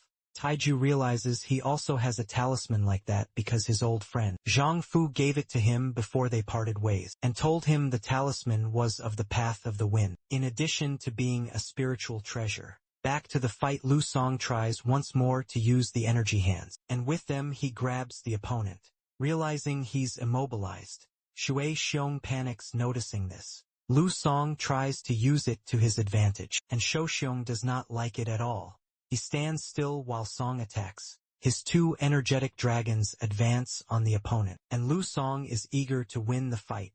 Shou Xiong, still immobilized, doesn't know how to react. His blood hands aren't working. He becomes desperate because of this, realizing the enemy's attack is getting closer and closer, already thinking he's going to lose. All that's left is to insult his opponent. Seeing this, one of his sect members reacts, and the others are impressed. Even the leader of the organization notices something different. In the battle, Xiong is in trouble, and the dragons are less than a second from hitting him. But at the last moment, several spiritual swords appear to defend him. Some even break in the process. And realizing his attack wasn't lethal, Luo Song is shocked. He suddenly starts to bleed, scaring the leader of his sect. The others present wonder what happened. Meanwhile, one of the female students approaches him and helps him withdraw from the battle. Xixiang realizes this was thanks to his sect mate. The leader of the Hengyu sect also notices this, and says the rival sect members are pushing their luck. Even the protagonist notices that Xixiang was helped. The student who interfered just stays silent. His leader stares at him for a brief moment, but seems satisfied with his action. He says that regarding this match, the victory is theirs. As for what happened, he's not sure what to say. The one who interfered tells the master, "There's no need for something like this." He leaves where he was standing, and says that the Hengyu sect is nothing but trash. He also claims that all their disciples are inferior, and challenges them to come at him all at once. Introducing himself as Zhuoping, he says he'll deal with all of them at once. Realizing such an affront, the honey leader doesn't like it at all. Even Luo Song isn't satisfied with the fight. The Xian Dao leader says Zhuopeng is from his sect, and with him they will end this once and for all, and says that if someone from the other sect can last a few seconds against him, then the victory will go to Hanyu. The protagonist is surprised by this offer. Shixiang, who had been silent until now, steps forward and says the other leader's tone is arrogant. He presents himself to face the opponent, and says he's willing to play with him. Zhou Ping just laughs and mocks his opponent. As soon as the battle begins, Zhou Ping makes an indication, and Sure Xian is impressed, because the opponent summoned a giant serpent. It charges at Shirshin. He's a bit scared. Shortly after, the serpent grabs him by the neck, bringing him closer to its master. Suffocated by the snake's tongue, Shirshin panics and his opponent just stares at him with a benevolent gaze. Huang Long doesn't like seeing his sect student in this state. Unlike Jin Run, who is proud of his disciple. Far away, the protagonist notices that the snake is made of spiritual energy. So far, Zhou Ping is in the lead. His serpent throws the opponent far away, and he crashes into a rocky wall. The leader of the Hengyi sect witnesses this, and feels bad for yet another defeat. Zhou Ping boasts, laughing loudly after winning. He says he expected more from a sect like that. He also says they better come all at once. However, the others find him too arrogant. Huang Long, faced with this situation, doesn't know how to react. Shui Xiong is rescued by the others. Meanwhile, the Xian Dao leader is delighted. The girls from him, you don't know how to react. Nor do the older students. Even the masters are afraid, because the rival sect brings much stronger opponents than them. Hearing the murmurs of his sect members leaves the leader irritated. From the height of his arrogance, Zhou Pun says they are really a bunch of trash. Still on the hill, Taiju stares at him from afar. Zhaoping sees him from where he is and stares back. The protagonist doesn't like his attitude at all. His eyes lock onto the Xian Dao member. Zhaoping says the protagonist's expression is quite good, and asks if he wants to try his luck. But Taiju wasn't expecting this. He's unsure if the man is really talking to him. Shou Peng says yes. The protagonist master is startled by this provocation. Even the sect leader asks whom Shou Peng is referring to. One of the masters says that the protagonist is known as the biggest trash of the sect. The leader then recognizes him as Wang Lin, and says that even though he's low-level trash, his expression didn't show fear when provoked. Compared to the other disciples, his courage is something admirable. The leader also asks what he's doing up there. One of the subordinates says he was sent to take care of the beast of the Shin Dao sect. Another master says the leader should let the protagonist fight, as even if he loses, his defeat wouldn't be shameful. The protagonist master tells Dao Shu that he may be his Shoshu, but he cannot mistreat his student like that, as he's only at the 3rd level, and if he fights, they will be embarrassed. You should fall silent after hearing this. One of the members says the protagonist expression is that of someone confident, and the sect leader should let him try, as he himself is curious about it.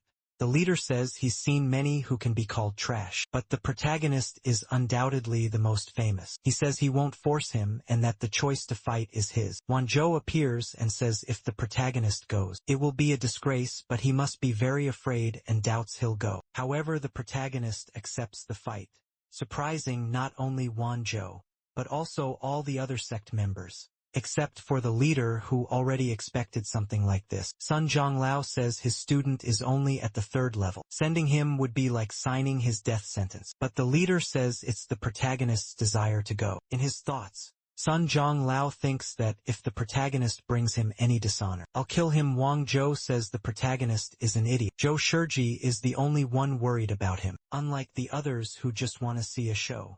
Taiju enters the battlefield. He is recognized by the woman who tried to seduce him earlier. The Xian Dao sect leader laughs at them for sending someone like him to the fight. The others from his sect also laugh, calling the protagonist trash. However, Taiju doesn't bow his head and tells the opponent that they'll have a good fight. Zhou Ping is genuinely surprised that the protagonist accepted the challenge. He also says that his courage is so admirable that he'll send him to the afterlife gently and will fight with only 2 fingers to keep the battle balance. Hearing this, the protagonist becomes angry. Zhu Ping tells him to watch carefully. Everyone in his sect concludes that he will suffer a devastating defeat. The protagonist levitates from the ground, and immediately after a large impact occurs against the rocky wall. The members of his sect stand with their mouths open at what they just witnessed.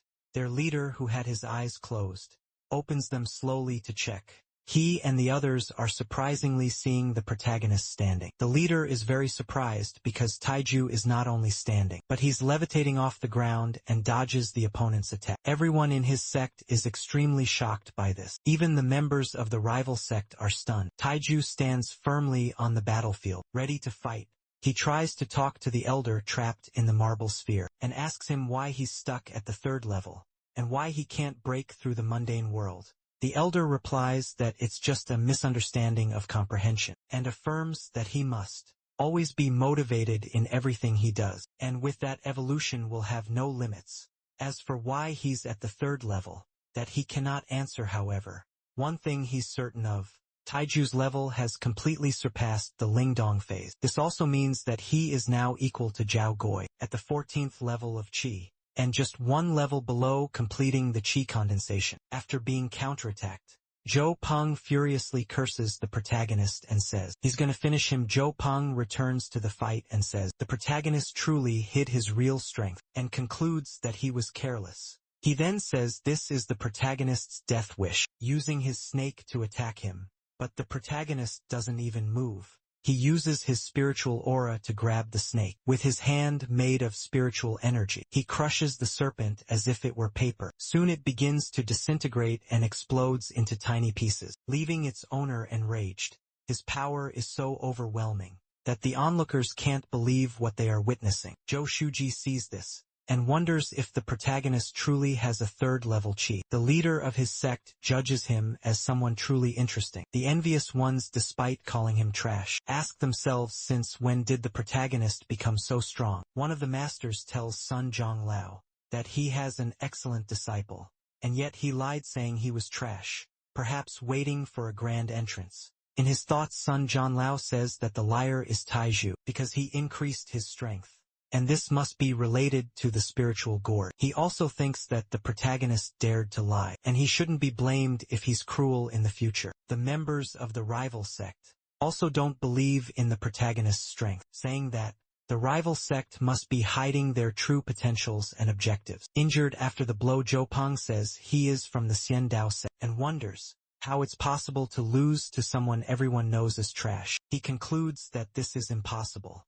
and calls the protagonist to fight again. But then the leader of his sect tells him to shut up, and completely knocks him out, removing his unconscious body from the battlefield. The protagonist just looks at them seriously, and his leader realizes that the rival sect is looking for an excuse to conquer their mountain. One of the masters says that they've had a good relationship for years, and asks why they would do this. The leader replies that the relationship between the sects is good, because they were afraid of the Hanyu founder. But now that he's dead, the rival sect has bad intentions. The Hanyu masters ask what they will do now.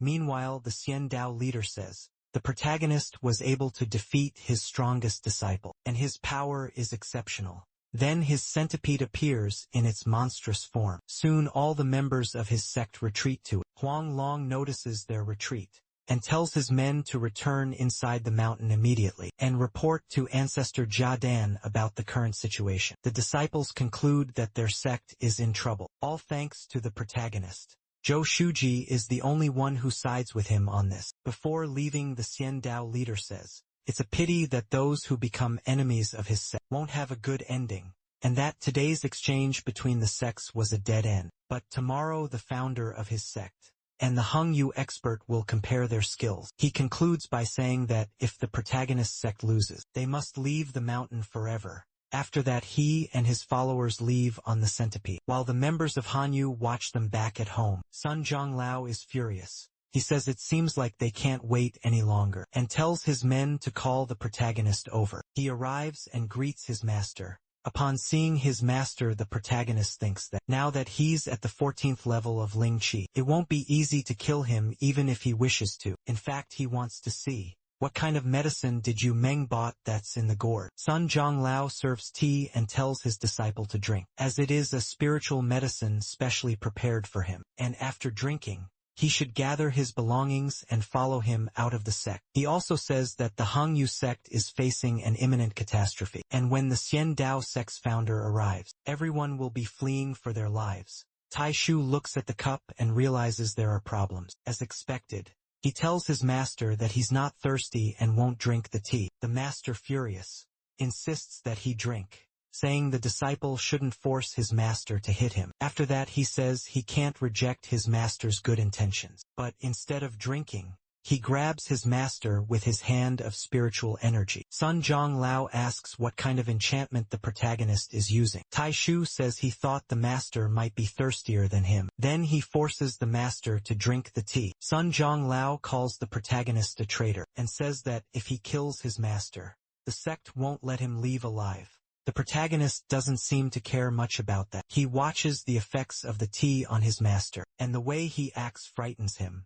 The master screams in pain. All of his energy aura leaves his body and he becomes dry and wrinkled. Taiju tells the master that he didn't want to kill him, but he did have such intentions, and if he had drunk the tea, he would have fallen into his evil plans. Sun Zhonglao says he couldn't have drunk the tea because it contains Shui Xian Chong Chao, capable of controlling a person's movements for a short period. He adds that ever since the boy appeared with the gourd, he was confused and accepted him as a disciple, hoping he would reach the first level of Ling Qi, because through that he would use the soul collecting art on the boy. But he didn't expect him to reach the third level so quickly, ruining his plans in order to obtain his secrets. Sun Zhonglao couldn't be careless as he was old, and there was no more progress for him. He states that if the protagonist discovered his plans, in the worst-case scenario, he would be silenced knowing the truth. The protagonist bids farewell and leaves, wishing his master a peaceful death. In his thoughts, the protagonist never imagined the first person he would kill would be his master. Meanwhile, he carries the old man's body outside. The cultivation world is truly cruel. Kill or be killed. If he continued being an honest person like in the past, he wouldn't have lived this long. A great catastrophe is about to fall on the Honshu sect, and he has so many secrets. Or perhaps this is his chance to leave this place. Later, the rival sect leader invades the Hongyu sect and Huanglong, along with his disciples, steps out to defend the place. They come face to face with the enemy, and one of the Hongyu masters tells the enemy that he doesn't need to do this, and he should think more carefully about his next actions. However, the Xian Dao leader says they know the reason, but they still keep arguing. And he says now that the place is vulnerable, their best option is to attack. He also says that after breaking the location's protective barrier, he will come after them then. Like a meteor, he throws a rock toward the energy dome to Jin Rin. Surprisingly, this illusory magic is able to divide and dissolve his attack, but he still won't give up. He wonders how long this magic will withstand his attacks. Before breaking, meanwhile, the leader, along with the others, concentrates their energy to maintain the shield. The high-level Huanyu masters have joined together for this, but that alone is not enough.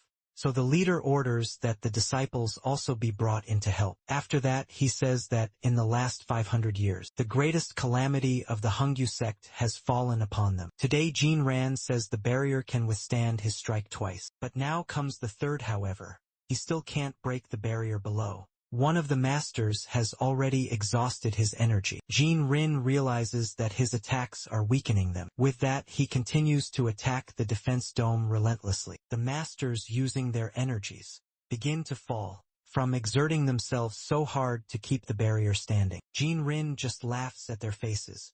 Then he uses a magical gourd, and it begins to take effect on the force field. This is not good for them.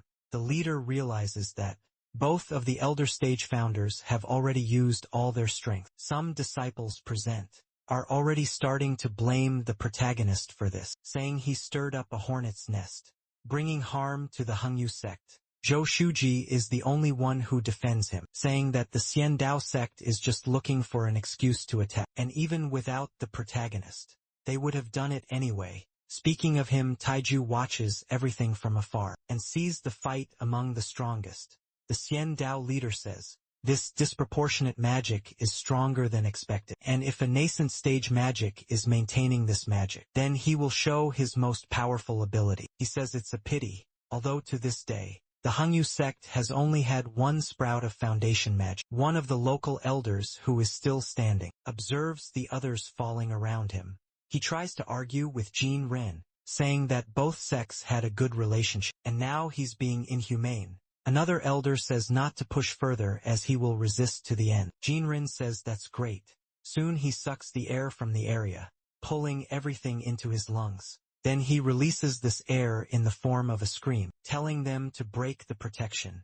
After that, his large rocks hit the barrier, once more leaving everyone below desperate. The stones pierce the barrier and begin to destroy some houses, as well as bridges and other structures. They also fall on some people who couldn't escape in time, and hit everything around them. The local masters realize the protection is gone for good. Jin Ren says that some people from the local sect, at the nascent soul stage, have already died in a battle in the outside world, and that Hang Yu is doomed. So if they join his sect, he will turn a blind eye to the fact that they hurt his disciple. One of the elders still tries to argue about the good relationship between them, but Jin Ran says no item will be taken, so they should stay quiet, because he wouldn't hesitate to kill the entire sect. The old men try to calm down and not further anger the enemy. One of them says he will accept Jinren's offer, but states that Hanggu Peak has been the sect's monastery for 1,000 years, and that he has no right to give it away. Only to lend it, Jinren laughs at the proposal, and says he agrees to borrow the place for 1,000 years, and also wants the Zhu Heaven sword, as his nephew is interested in it. Such a proposal shocks the others. They think their sect is doomed, and they will have to wait for an opportunity to ask to join the rival sect so they can continue practicing. Their leader speaks about the proposal. Huang Long draws the sword the enemy requested. He spins it as if in combat and then throws it towards the enemy. But instead of fighting, he handed it over without resisting. As soon as Jin Rin grabs it, the dragon that inhabits the weapon tries to break free. Jin Rin tells it to be still and tries to stabilize the sword. An elder tells everyone from the Hangya sect that when they leave, they should follow him. But Jin Rin says he has opened his doors to all disciples, and if they wish to join Xian Dao, they should go to his side. Out of fear, some from the Hung Yu sect cross over to the other side. Only the leader and a few elders remain. The old man says that everyone has their own ambitions, and if they are not willing to follow him, and he won't force them, he stays by his leader's side, and asks those who remain what they will do. One Zhou among them says he wants to be stronger, so he can only stay elsewhere. Hao talks to the protagonist and says he has no desire to go anywhere, so he will just return to his father's house. The protagonist is surprised by this and asks Hao what happened to his cultivation. Hao tells him not to ask about it anymore as it's complicated, and says he just wants to go home now, and asks where his friend is going. The protagonist thinks he has many secrets, and if he goes to the rival sect, he will have to face many unpredictable dangers, and he needs to prepare for that. The elder and the few who refuse to join the enemy leave. He and the leader leave the others behind, and they leave the Hungyi sect for good. Wang Zhou, who stayed, sees the protagonist and Hao still there, and thinks that they don't yet know how to adjust to their new environment. He bows before his new master, saying he is willing to become a disciple of the Xian Dao sect. Jin Ran laughs at the situation and says that from now on, the mountain belongs to the Xian Dao sect. On the other side, Hao says goodbye to his friend and tells the protagonist to be sure, as he will take care of their families. Taiju wonders what happened to Hao, and concludes that maybe it's related to his training, thinking that perhaps it's better for him to be immortal. Then the protagonist leaves the place on a floating cloud, and goes to the top of a hill, Now that he is alone, he decides to check his marble, noticing that in the sphere the clouds have changed into leaves. According to the old man in the marble, the sphere already has the water element. Now it needs to be replenished with the wood element. The old man in the marble asks when the protagonist will search for the wood element. He replies that he's too weak right now, and needs to isolate himself and train until the next stage. Taiju asks what he needs to prepare for the foundation stage, as he doesn't know the chant for the founder stage anyway. The old man says it's a pity that for the techniques he has, one must be at the stage to be able to train them, so the protagonist needs to reach the foundation stage to learn. He also mentions a technique of infernal affluence, and the protagonist is shocked. But the old man says that it's fine. The power of this technique has no end, and the chances of reaching the foundation seed are the highest. After that, the protagonist lifts a rock and places it in the cave's opening, sealing himself completely inside. He stays closed off there for a long time, until some people pass nearby. The disciples say that the master is flying too fast, and they can't keep up with him.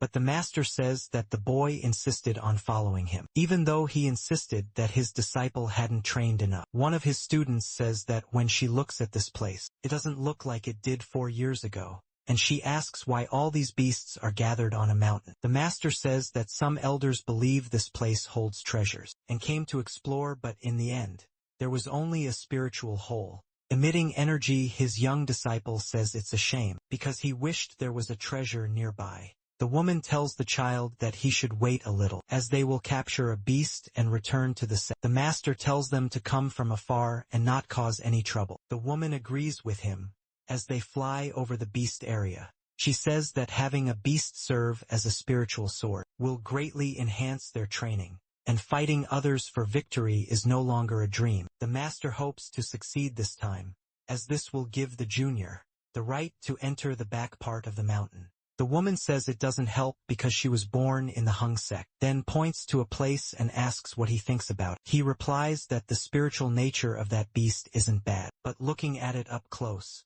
it's quite ordinary. The child says that he no longer needs to observe that beast. The master says it would make a great spiritual sword. Then the beasts become a little more agitated. The master notices that they are staring at something specific. Soon he realizes it's some kind of entrance that's closed. His disciples ask what it is. He replies that it's nothing, and that it seems they've entered an area where someone powerful is residing. After that, a large source of energy pushes them away. The master sees his students falling and becomes concerned. He thinks that with his Ling Chi level of 12, under this mysterious gaze, it's as if he is being watched. Before hitting the ground, he manages to rescue them, and he thinks that whatever knocked them down is not a power that can be easily wielded. He introduces himself as Li Hai, the youngest disciple of the Xian Dao sect, stating that he is unaware of the training of the lord of the place, and for his audacity asked for forgiveness. The woman introduces herself as Su Fei of the Xian Dao sect, and also asked for forgiveness. The Hai thinks that if he were alone and the situation worsened, he could immediately escape. But his juniors are here, and if he goes alone, his master will find out. He also thinks that if he's in danger, he'll prioritize his own safety because he doesn't care about others, considering his own life more important. Su Fei continues justifying herself, saying that she did nothing intentionally to offend the local lord. However, a voice emerges from the cave asking if her last name is really Su. She says yes, and that she was once part of the Huanyu sect, and now belongs to Xian Dao. Right after the entrance of the cave begins to move, and a source of energy emerges. With that, a spiritual hand appears reaching toward them. The hand tries to grab the woman, but Li Hai prevents both of them from being captured. Then he flies away holding them. The energy of the hand returns to its source, and the entrance of the cave opens. From there, someone steps out who hasn't seen the light of day in a long time. It was Tai Shu, 4 years older. As he exits, he thinks that the fact the Xian Dao sect is approaching can only be destiny. He spent the last few years training his Ling Chi, and even though he finished, he still isn't able to surpass the founder stage. Sitting One says that if the protagonist could acquire a high-level wood element and add it to the special marble, he could reach the foundation stage more easily. The protagonist thinks that first of all, he needs to change his clothes. He then manifests his power and summons a spiritual sword, the same one he took from his sect a few years ago. With it he flies, and the old man asks if he knows where to go. Taiju replies that there is a city in Zhao. That is the best place to find what he needs. The old man says that he doesn't need to do all that. He could simply find someone in the foundation stage and steal their power, but for the protagonist this isn't viable. Situan Wan says that he can help the protagonist, and if they find someone in that stage, he can help him take the power without killing. But ideally they shouldn't have to resort to that. The protagonist tells the old man that he isn't cruel enough to kill someone just for his own benefit. With that, he gets a little distracted and loses focus. The old man takes the opportunity to provoke him a little. Taishu says that if the old man hadn't taken him to the isolated forest to train, he wouldn't have any chance of getting lost. Situan says that he's ungrateful, and that he should take advantage of being in a large forest to search for the wood element. Back on the ground, the protagonist notices someone approaching on horseback. The stranger comments that he's having a terrible ride, and plans to have a nice meal soon. His companion says they still have another day of travel before reaching the city, and that he shouldn't let his guard down. The man notices the protagonist and comments that as guards, they are not allowed to make mistakes. He says they will intercept him to see who he is. Noticing their approach, the protagonist becomes alert. The horseman heads toward him and stops by his side. After that, he introduces himself as the most powerful guard of Shu Cheng Wang Xian and asks if the protagonist needs anything. The protagonist introduces himself and says he would like to know how to get to the city, also apologizing for interrupting the guard's path. Wang Sun thinks that the protagonist doesn't seem like someone who trains. Judging by his clothes, he says the city isn't far away, and asks the protagonist what he plans to do there. The protagonist replies that he's just a student seeking knowledge. Other guards appear in the forest and ask what's happening. Winston says the protagonist is a student on his way to the city. The royal guard asks for the protagonist's name. He introduces himself as Wang Lin, saying this is his first time traveling far and he got lost, hoping they could help him find his way. The guard also introduces himself, saying his name is Lu Sano from the Special Escort Department. With that, the protagonist says it's a pleasure to meet him. Lu Sano says he's welcome to join them on their way to the city, adding that meeting so far from home can only be fake. Taishu climbs into the carriage, and he thinks it's strange that the guards are transporting these empty carriages. Wang Xian asks the protagonist if he left home without any luggage. He replies that he encountered some bandits along the way, and it's a long story. The man says at least he made it out alive. He also says that with him around, the protagonist can relax because if the bandits return, he'll take care of them himself. Looking out from the carriage, the protagonist thinks this is really sad.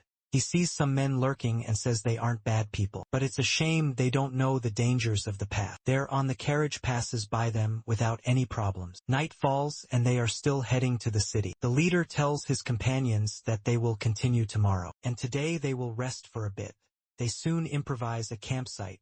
Winston tells the protagonist that they will reach the city tomorrow, but now he wants to tell a story about a great bear. They gather around a campfire, and the leader of the guards introduces the protagonist to his lord. Luciano tells the protagonist that this is the great lord of the guard, and unlike the others he knows things and already has some experience. His lord says Luzano doesn't need to praise him that much, but Luzano doesn't hold back in praising his lord, putting him on a much higher level than the others. In turn, the protagonist says that he really seems like a very intelligent person, and that his eyes convey wisdom, living up to the praise. The Lord of the Guards says he feels the same about the protagonist, and can see that the air around him seems to have unlimited potential. However, he says he has only studied a little and picked up some tips here and there. One of the men interrupts the conversation, and asks Lord Wang to see his future, because he wants to know if he will ever get married. Luciano says he's been bothering them about this the entire trip, and the Lord has already said everything he knew and even exhausted his energy. But he realizes the man didn't listen to anything that was said. Mr. Wang then decides to grant the request. At that moment, the protagonist's eyes focus on him. He notices that Wang is indeed putting a lot of energy into what he's doing. Wang concentrates on his thoughts, Soon he opens his eyes and seems to have what he needs. He says that dark clouds are surrounding the man, and it looks like he's going to face a great disaster. But if he survives, he will get married in 3 months. Upon hearing this, he feels happy, as he doesn't believe a good guard could go through such a thing. When Wong looks at the others, he is shocked to see that all of them have disaster auras. He doesn't want to believe it, but thinks that his prediction has never been wrong. This doesn't look good for him, and he tells everyone that he sees a sign of blood looming, concluding that this cannot be a coincidence. Luciano feels uncomfortable with this information. For a moment one tries to analyze the protagonist, but his eyes are a little blurred. However, when he manages to see clearly, something strikes him hard and prevents him from speaking. Taiju thinks the fortune teller has good skills, and is trying to help by seeing his future, but he is just making a fool of himself. The Marble Elder was having memories of a massacre, and Wong will not be able to handle that. Luzano asks the master what he saw, and if the protagonist is involved in the deaths, but one says it's not like that. He states that his prediction says his abilities are insufficient to see the protagonist's future, and that his past is like the Azure Hell, so he cannot be human. As soon as he says that, one of the guards' heads falls to the ground. Luzano goes on high alert and he shouts to the others, saying he will avenge his brother's death.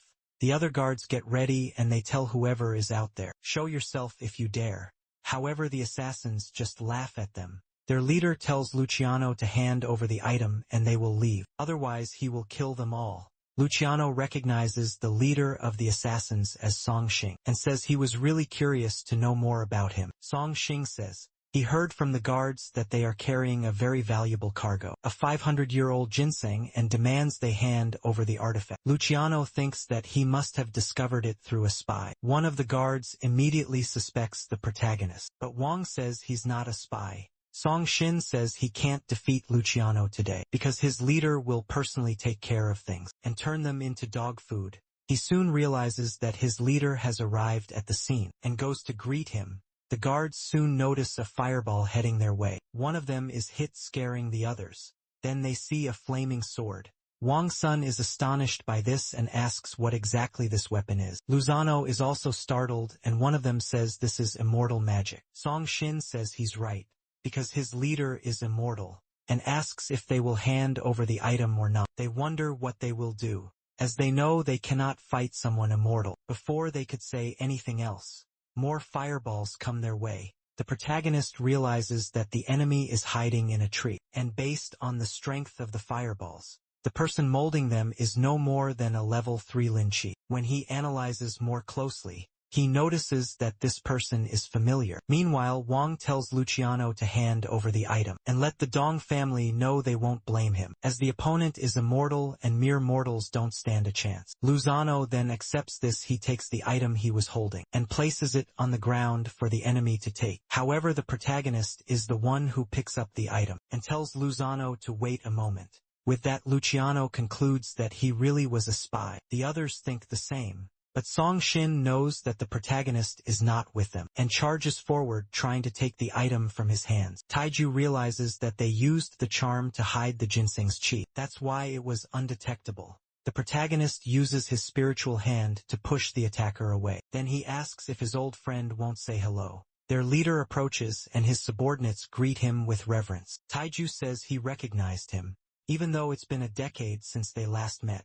But the leader of the assassins doesn't recognize the protagonist. Then the protagonist takes out a talisman he had kept, but when the man sees the item, he shows no reaction. He says that, regardless of whether the protagonist recognizes him or not, he must hand over the box as it is vital to him. Taiju notices that someone else is watching them. Soon he hands over the talisman and tells the man to forget about it, saying he mistook him for someone else. However, he notices a strange wind approaching, and sees someone descending from above.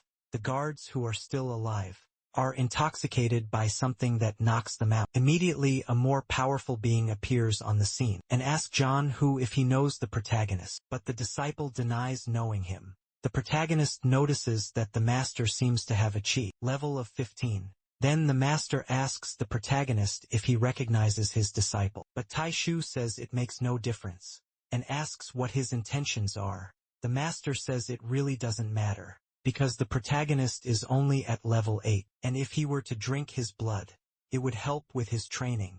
However, John tells his master that he recognizes the protagonist as a childhood friend and begs him to let him go. The master calls the disciple a traitor. Next he begins uttering some words. This causes John to feel a lot of pain as if he's being controlled. Immediately the protagonist intervenes and demands that the master release his friend, but the master reacts. He uses a spiritual sword to fight with the spiritual hand they fight. But John tells the protagonist to just run away. The master realizes that the protagonist can hold his flying sword and finds this intriguing. Then he withdraws his sword, leaving the protagonist confused. Thinking his attraction art had failed, Taiju summons some plaques. The old man of the marble says, the enemy's attraction art is quite strange, so he should be cautious after that. The protagonist summons a serpent and uses it to counterattack. The serpent attacks the enemy and his sword is knocked away. He realizes the fight is going to get more intense. Before the sword falls, he uses air to manipulate. The protagonist realizes there's something wrong with the sword. Then, the serpent is cut by the enemy's weapon and returns to its platform. The enemy manages to manipulate the weapon without touching it. Soon he directs the sword at the opponent, telling him to die. But the protagonist is clever and manages to dodge the attack. Even so, he notices that the swords are very fast. He then uses another plaque to summon a shield. With that, the sword can't hit him. Taiju thinks he won't be able to hold on for much longer. If the enemy continues like this, the sword attack is very strong, and he thinks he can't keep defending much longer. His enemy notices something different and says that the protagonist is not at G level 8. Even though he's in the foundation stage, he won't survive his sword. The enemy withdraws the smaller sword, intending to use the larger one to attack Taiju. Thinks this is the first time he's fought someone so strong. The enemy's cultivation is the same as his, but the sword is strange. If the enemy's flying sword were more powerful than the jade pendant the protagonist got from Chopin, he wouldn't be able to withstand the attacks. Then he thinks he'll have to use his trump card. And the enemy notices this and prepares to use his sword, this time energizing it with fire. But before he could use it, the protagonist threw a whirlwind, hurls it away. He feels satisfied that it worked. With that, he tries to manipulate the enemy's weapon. Using one of his magical items, the golden plaque emits some magical inscriptions that alter the control of the sword. The enemy realizes that the item was made by a pill master, so he discards the possibility of regaining control of the sword. With that, all he can do is flee. Seeing this, the protagonist doesn't accept it and says he can't let the enemy live. The old man tries to use some item to escape, but they all fall from his hands. He realizes that the protagonist has captured him and panics, saying he is just a disciple of Master Gemma. But his words are not enough to save him. Soon he disappears completely, leaving only the sheath of his sword behind. With the golden artifact, the protagonist imprisoned the enemy. He listened to the advice of the old man of the marble and divided the power of the jade pendant into 9 parts. For him, this was his toughest battle so far. The old man says that from now on, he will have to train on his own, as life or death will depend on personal growth. But the protagonist's attention is now focused on something else. He picks up the sword from the ground.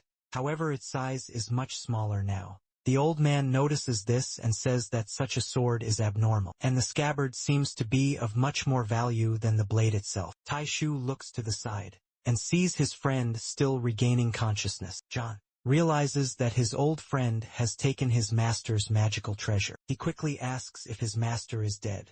The protagonist confirms, and asks if John pretended not to know him out of fear. John confirms, and says that this place is not appropriate for them to talk. He wants to get rid of the assassins first and then talk properly. So he does just that. The treasure guards fear for their lives, but the protagonist helps them escape because they are not the target. John attacks his former companions and the assassins burn completely. They practically melt from the fire. The leader of the guards feels somewhat relieved, but still anxious. The protagonist tells John not to kill anymore, but John says that if he doesn't, they might come back, as his master was a disciple of someone even more powerful and vengeful. One says they promised to keep what they saw a secret, but Zhang says that as soon as they return, GMO will find out by extracting their souls. Thus, the protagonist raises everyone present. He believes there is a magic in the jade pendant called Huishanshu that can erase memories. He then finds the item in his inventory and activates the magic, right after using it to erase the others' minds. John is impressed by this.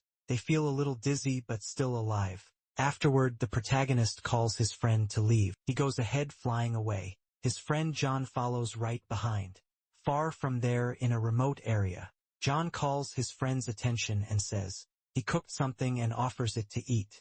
Tai-jun notices the food.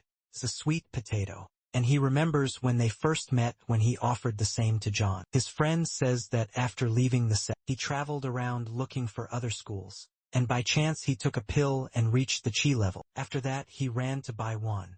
His master didn't kill him, as long as he became his disciple, and helped collect the essence of mortal blood. He even infected him with poison, controlling his life, which is why earlier he pretended not to know his old friend. But now that the master is dead, he feels freer. Taiju realizes that the past few years have been tough for his friend, and asks for more information about GMO to prepare against him. John says that for sure his master's death will be investigated, and GMO is an eccentric in the pill-receiving stage, who also protects his subordinates. The protagonist asks what kind of place Tingjia City is, and why the old GMO would be cautious there. Zhang says, the city is a relatively large family that cultivates in the north, and if saints wish to enter the city, they must pay a higher grade of spiritual stones. The protagonist asks if there is some kind of exchange. Meeting in the city, John says yes, and every month the nearby saints go there, then asks if his friend wants to go.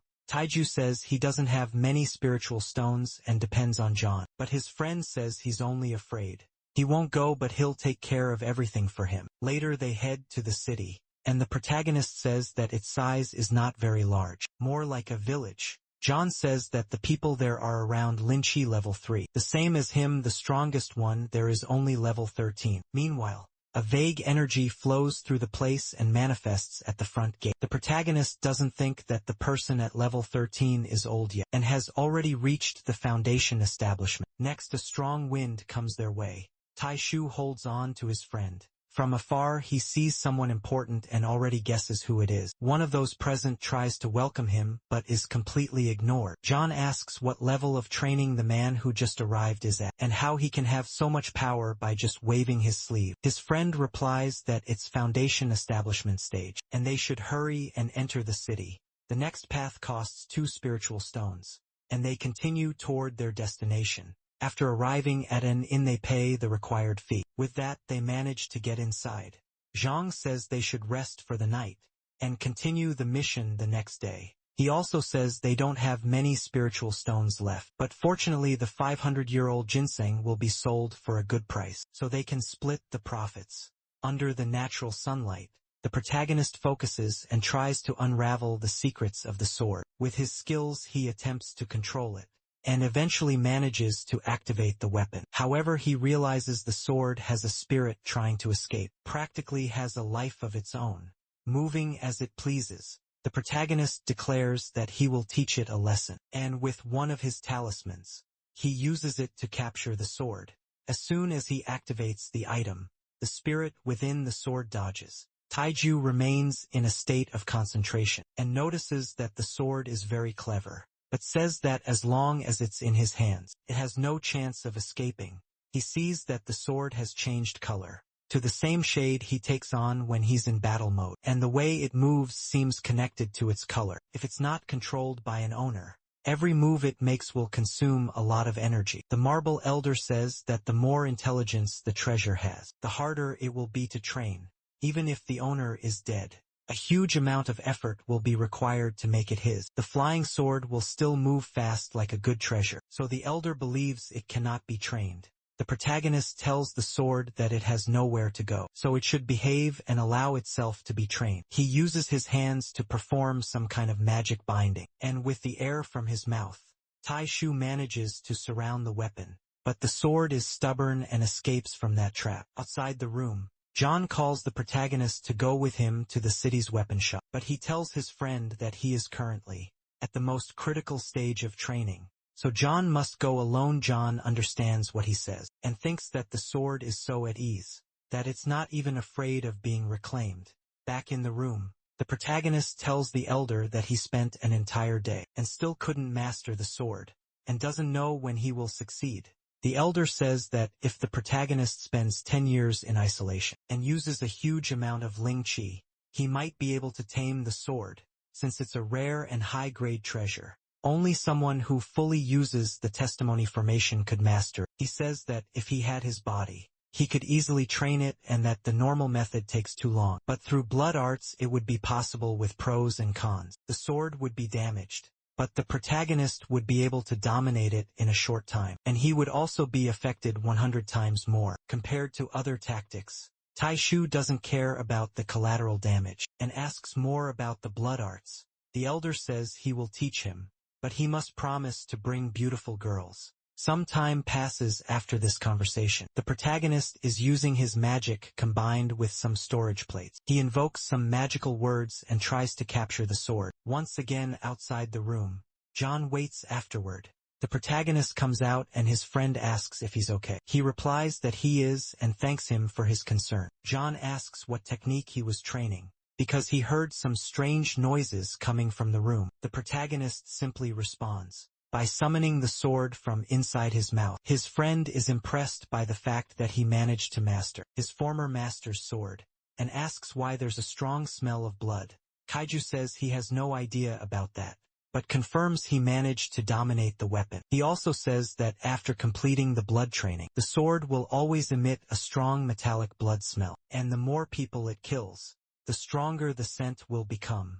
John idolizes his friend even more, saying that with this sword, he can live a peaceful life without worrying about others hurting him. The protagonist says killing people is only for his safety, and his friend says that now he's much stronger than before. His attempt to capture the sword must have used a lot of energy, so Zhang tells him to rest and that after 3 days, there will be a trade fair in the city. Back in his room, the protagonist says that the sword sheath is the same as Situnan's, and he wonders what rank he might be. He stares at the object for a while, thinking that he feels something strange, as the sword sheath just gave him an evil aura, deeply absorbing others into it. 3 days later the friends are at the fair, and John says there are a lot of people there, so it may take a while to sell the ginseng. Soon the protagonist can go ahead and buy something. He looks at a stall with a wood element ingredient, but sees that it is too expensive. His entire family's fortune is only 10 medium-grade spiritual stones. As he walks a bit more through the market, he sees a book that catches his attention. On the cover it's written that the book is about tactics. The seller says it costs 10 medium-grade pieces. The protagonist immediately buys the book. After Taiju buys the book, he thinks that he spent the whole day and only bought one item at the market. In addition to having spent all the spiritual stones he had, he quickly concludes that it's better to return to the inn. He looks near the inn and notices that at this time of day, it should be crowded, but today there is no one and it's very quiet. The inn's facade is covered by a dark mist, and the protagonist's pious vision is blocked. Suddenly, an unknown man appears and says that his reaction is very quick. The blonde man tells 2 of his servants that they must stay there and wait for John Hu's return.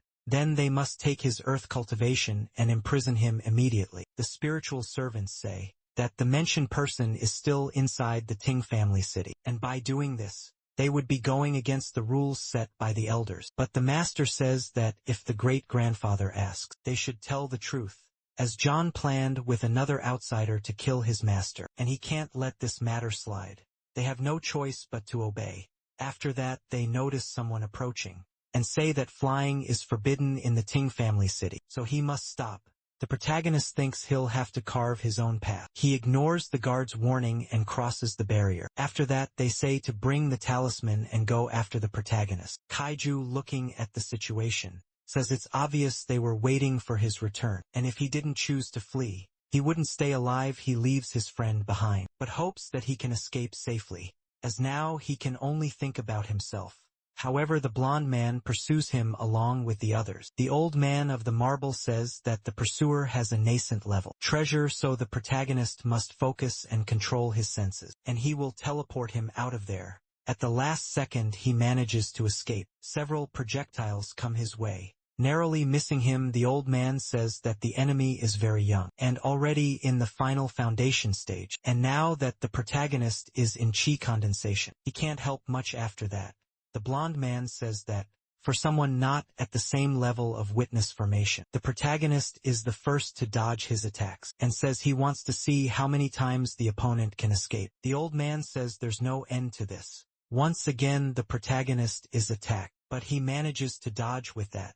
The blonde man says this fight is getting more and more interesting. Taiju tries to fly away, but the blonde man follows him. His servants tell him to wait for them, but he ignores them. He thinks that being in the last foundation stage, his speed is already very impressive. Yet the protagonist always manages to dodge his attacks. To him, teleportation is an art that only nascent level souls can master. But the protagonist isn't even at the foundation stage, possibly possessing some talisman. He adds that initially he wanted to capture him and do someone a favor, but now he definitely won't let the protagonist escape. Taiju realizes he's being followed, and thinks it's better to use his new summoning of the witness treasure and invokes the sword. With it he attacks the blonde man, but with a counter-attack. The blonde man defends himself and says, "It's like taking candy from a baby." However, what he didn't expect was for the sword to return and hit him in the back. He was lucky to be wearing armor. Even so, he didn't like being hit like that.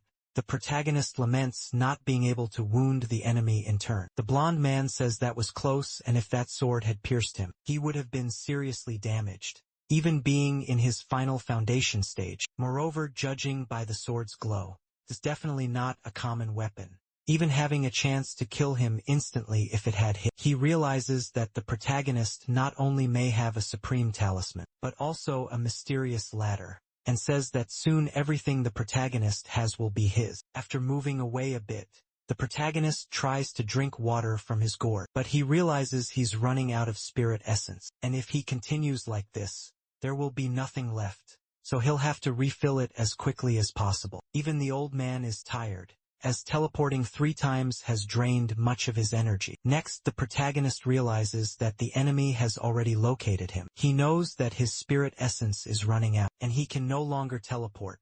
He also can't fly, as he'd be an easy target, although he doesn't know why. There is a suspicious layer of fog floating at the top of the forest. For him, it's still better than facing the enemy head-on. The blonde man is already a little tired. For him, this chase has used up all his spirit power, and if it weren't for the pills he brought, he would have given up some time ago. He says, the forest is known for its secrets and is always surrounded by fog. Even his great-grandfather was warned not to enter there recklessly, but for him it doesn't matter, as he wants to get his hands on the protagonist's talisman at any cost. With that, he doesn't hesitate to enter the forest in pursuit of his goals. Our video ends here. If you enjoyed it, please like and subscribe to the channel. Until next time, bye-bye.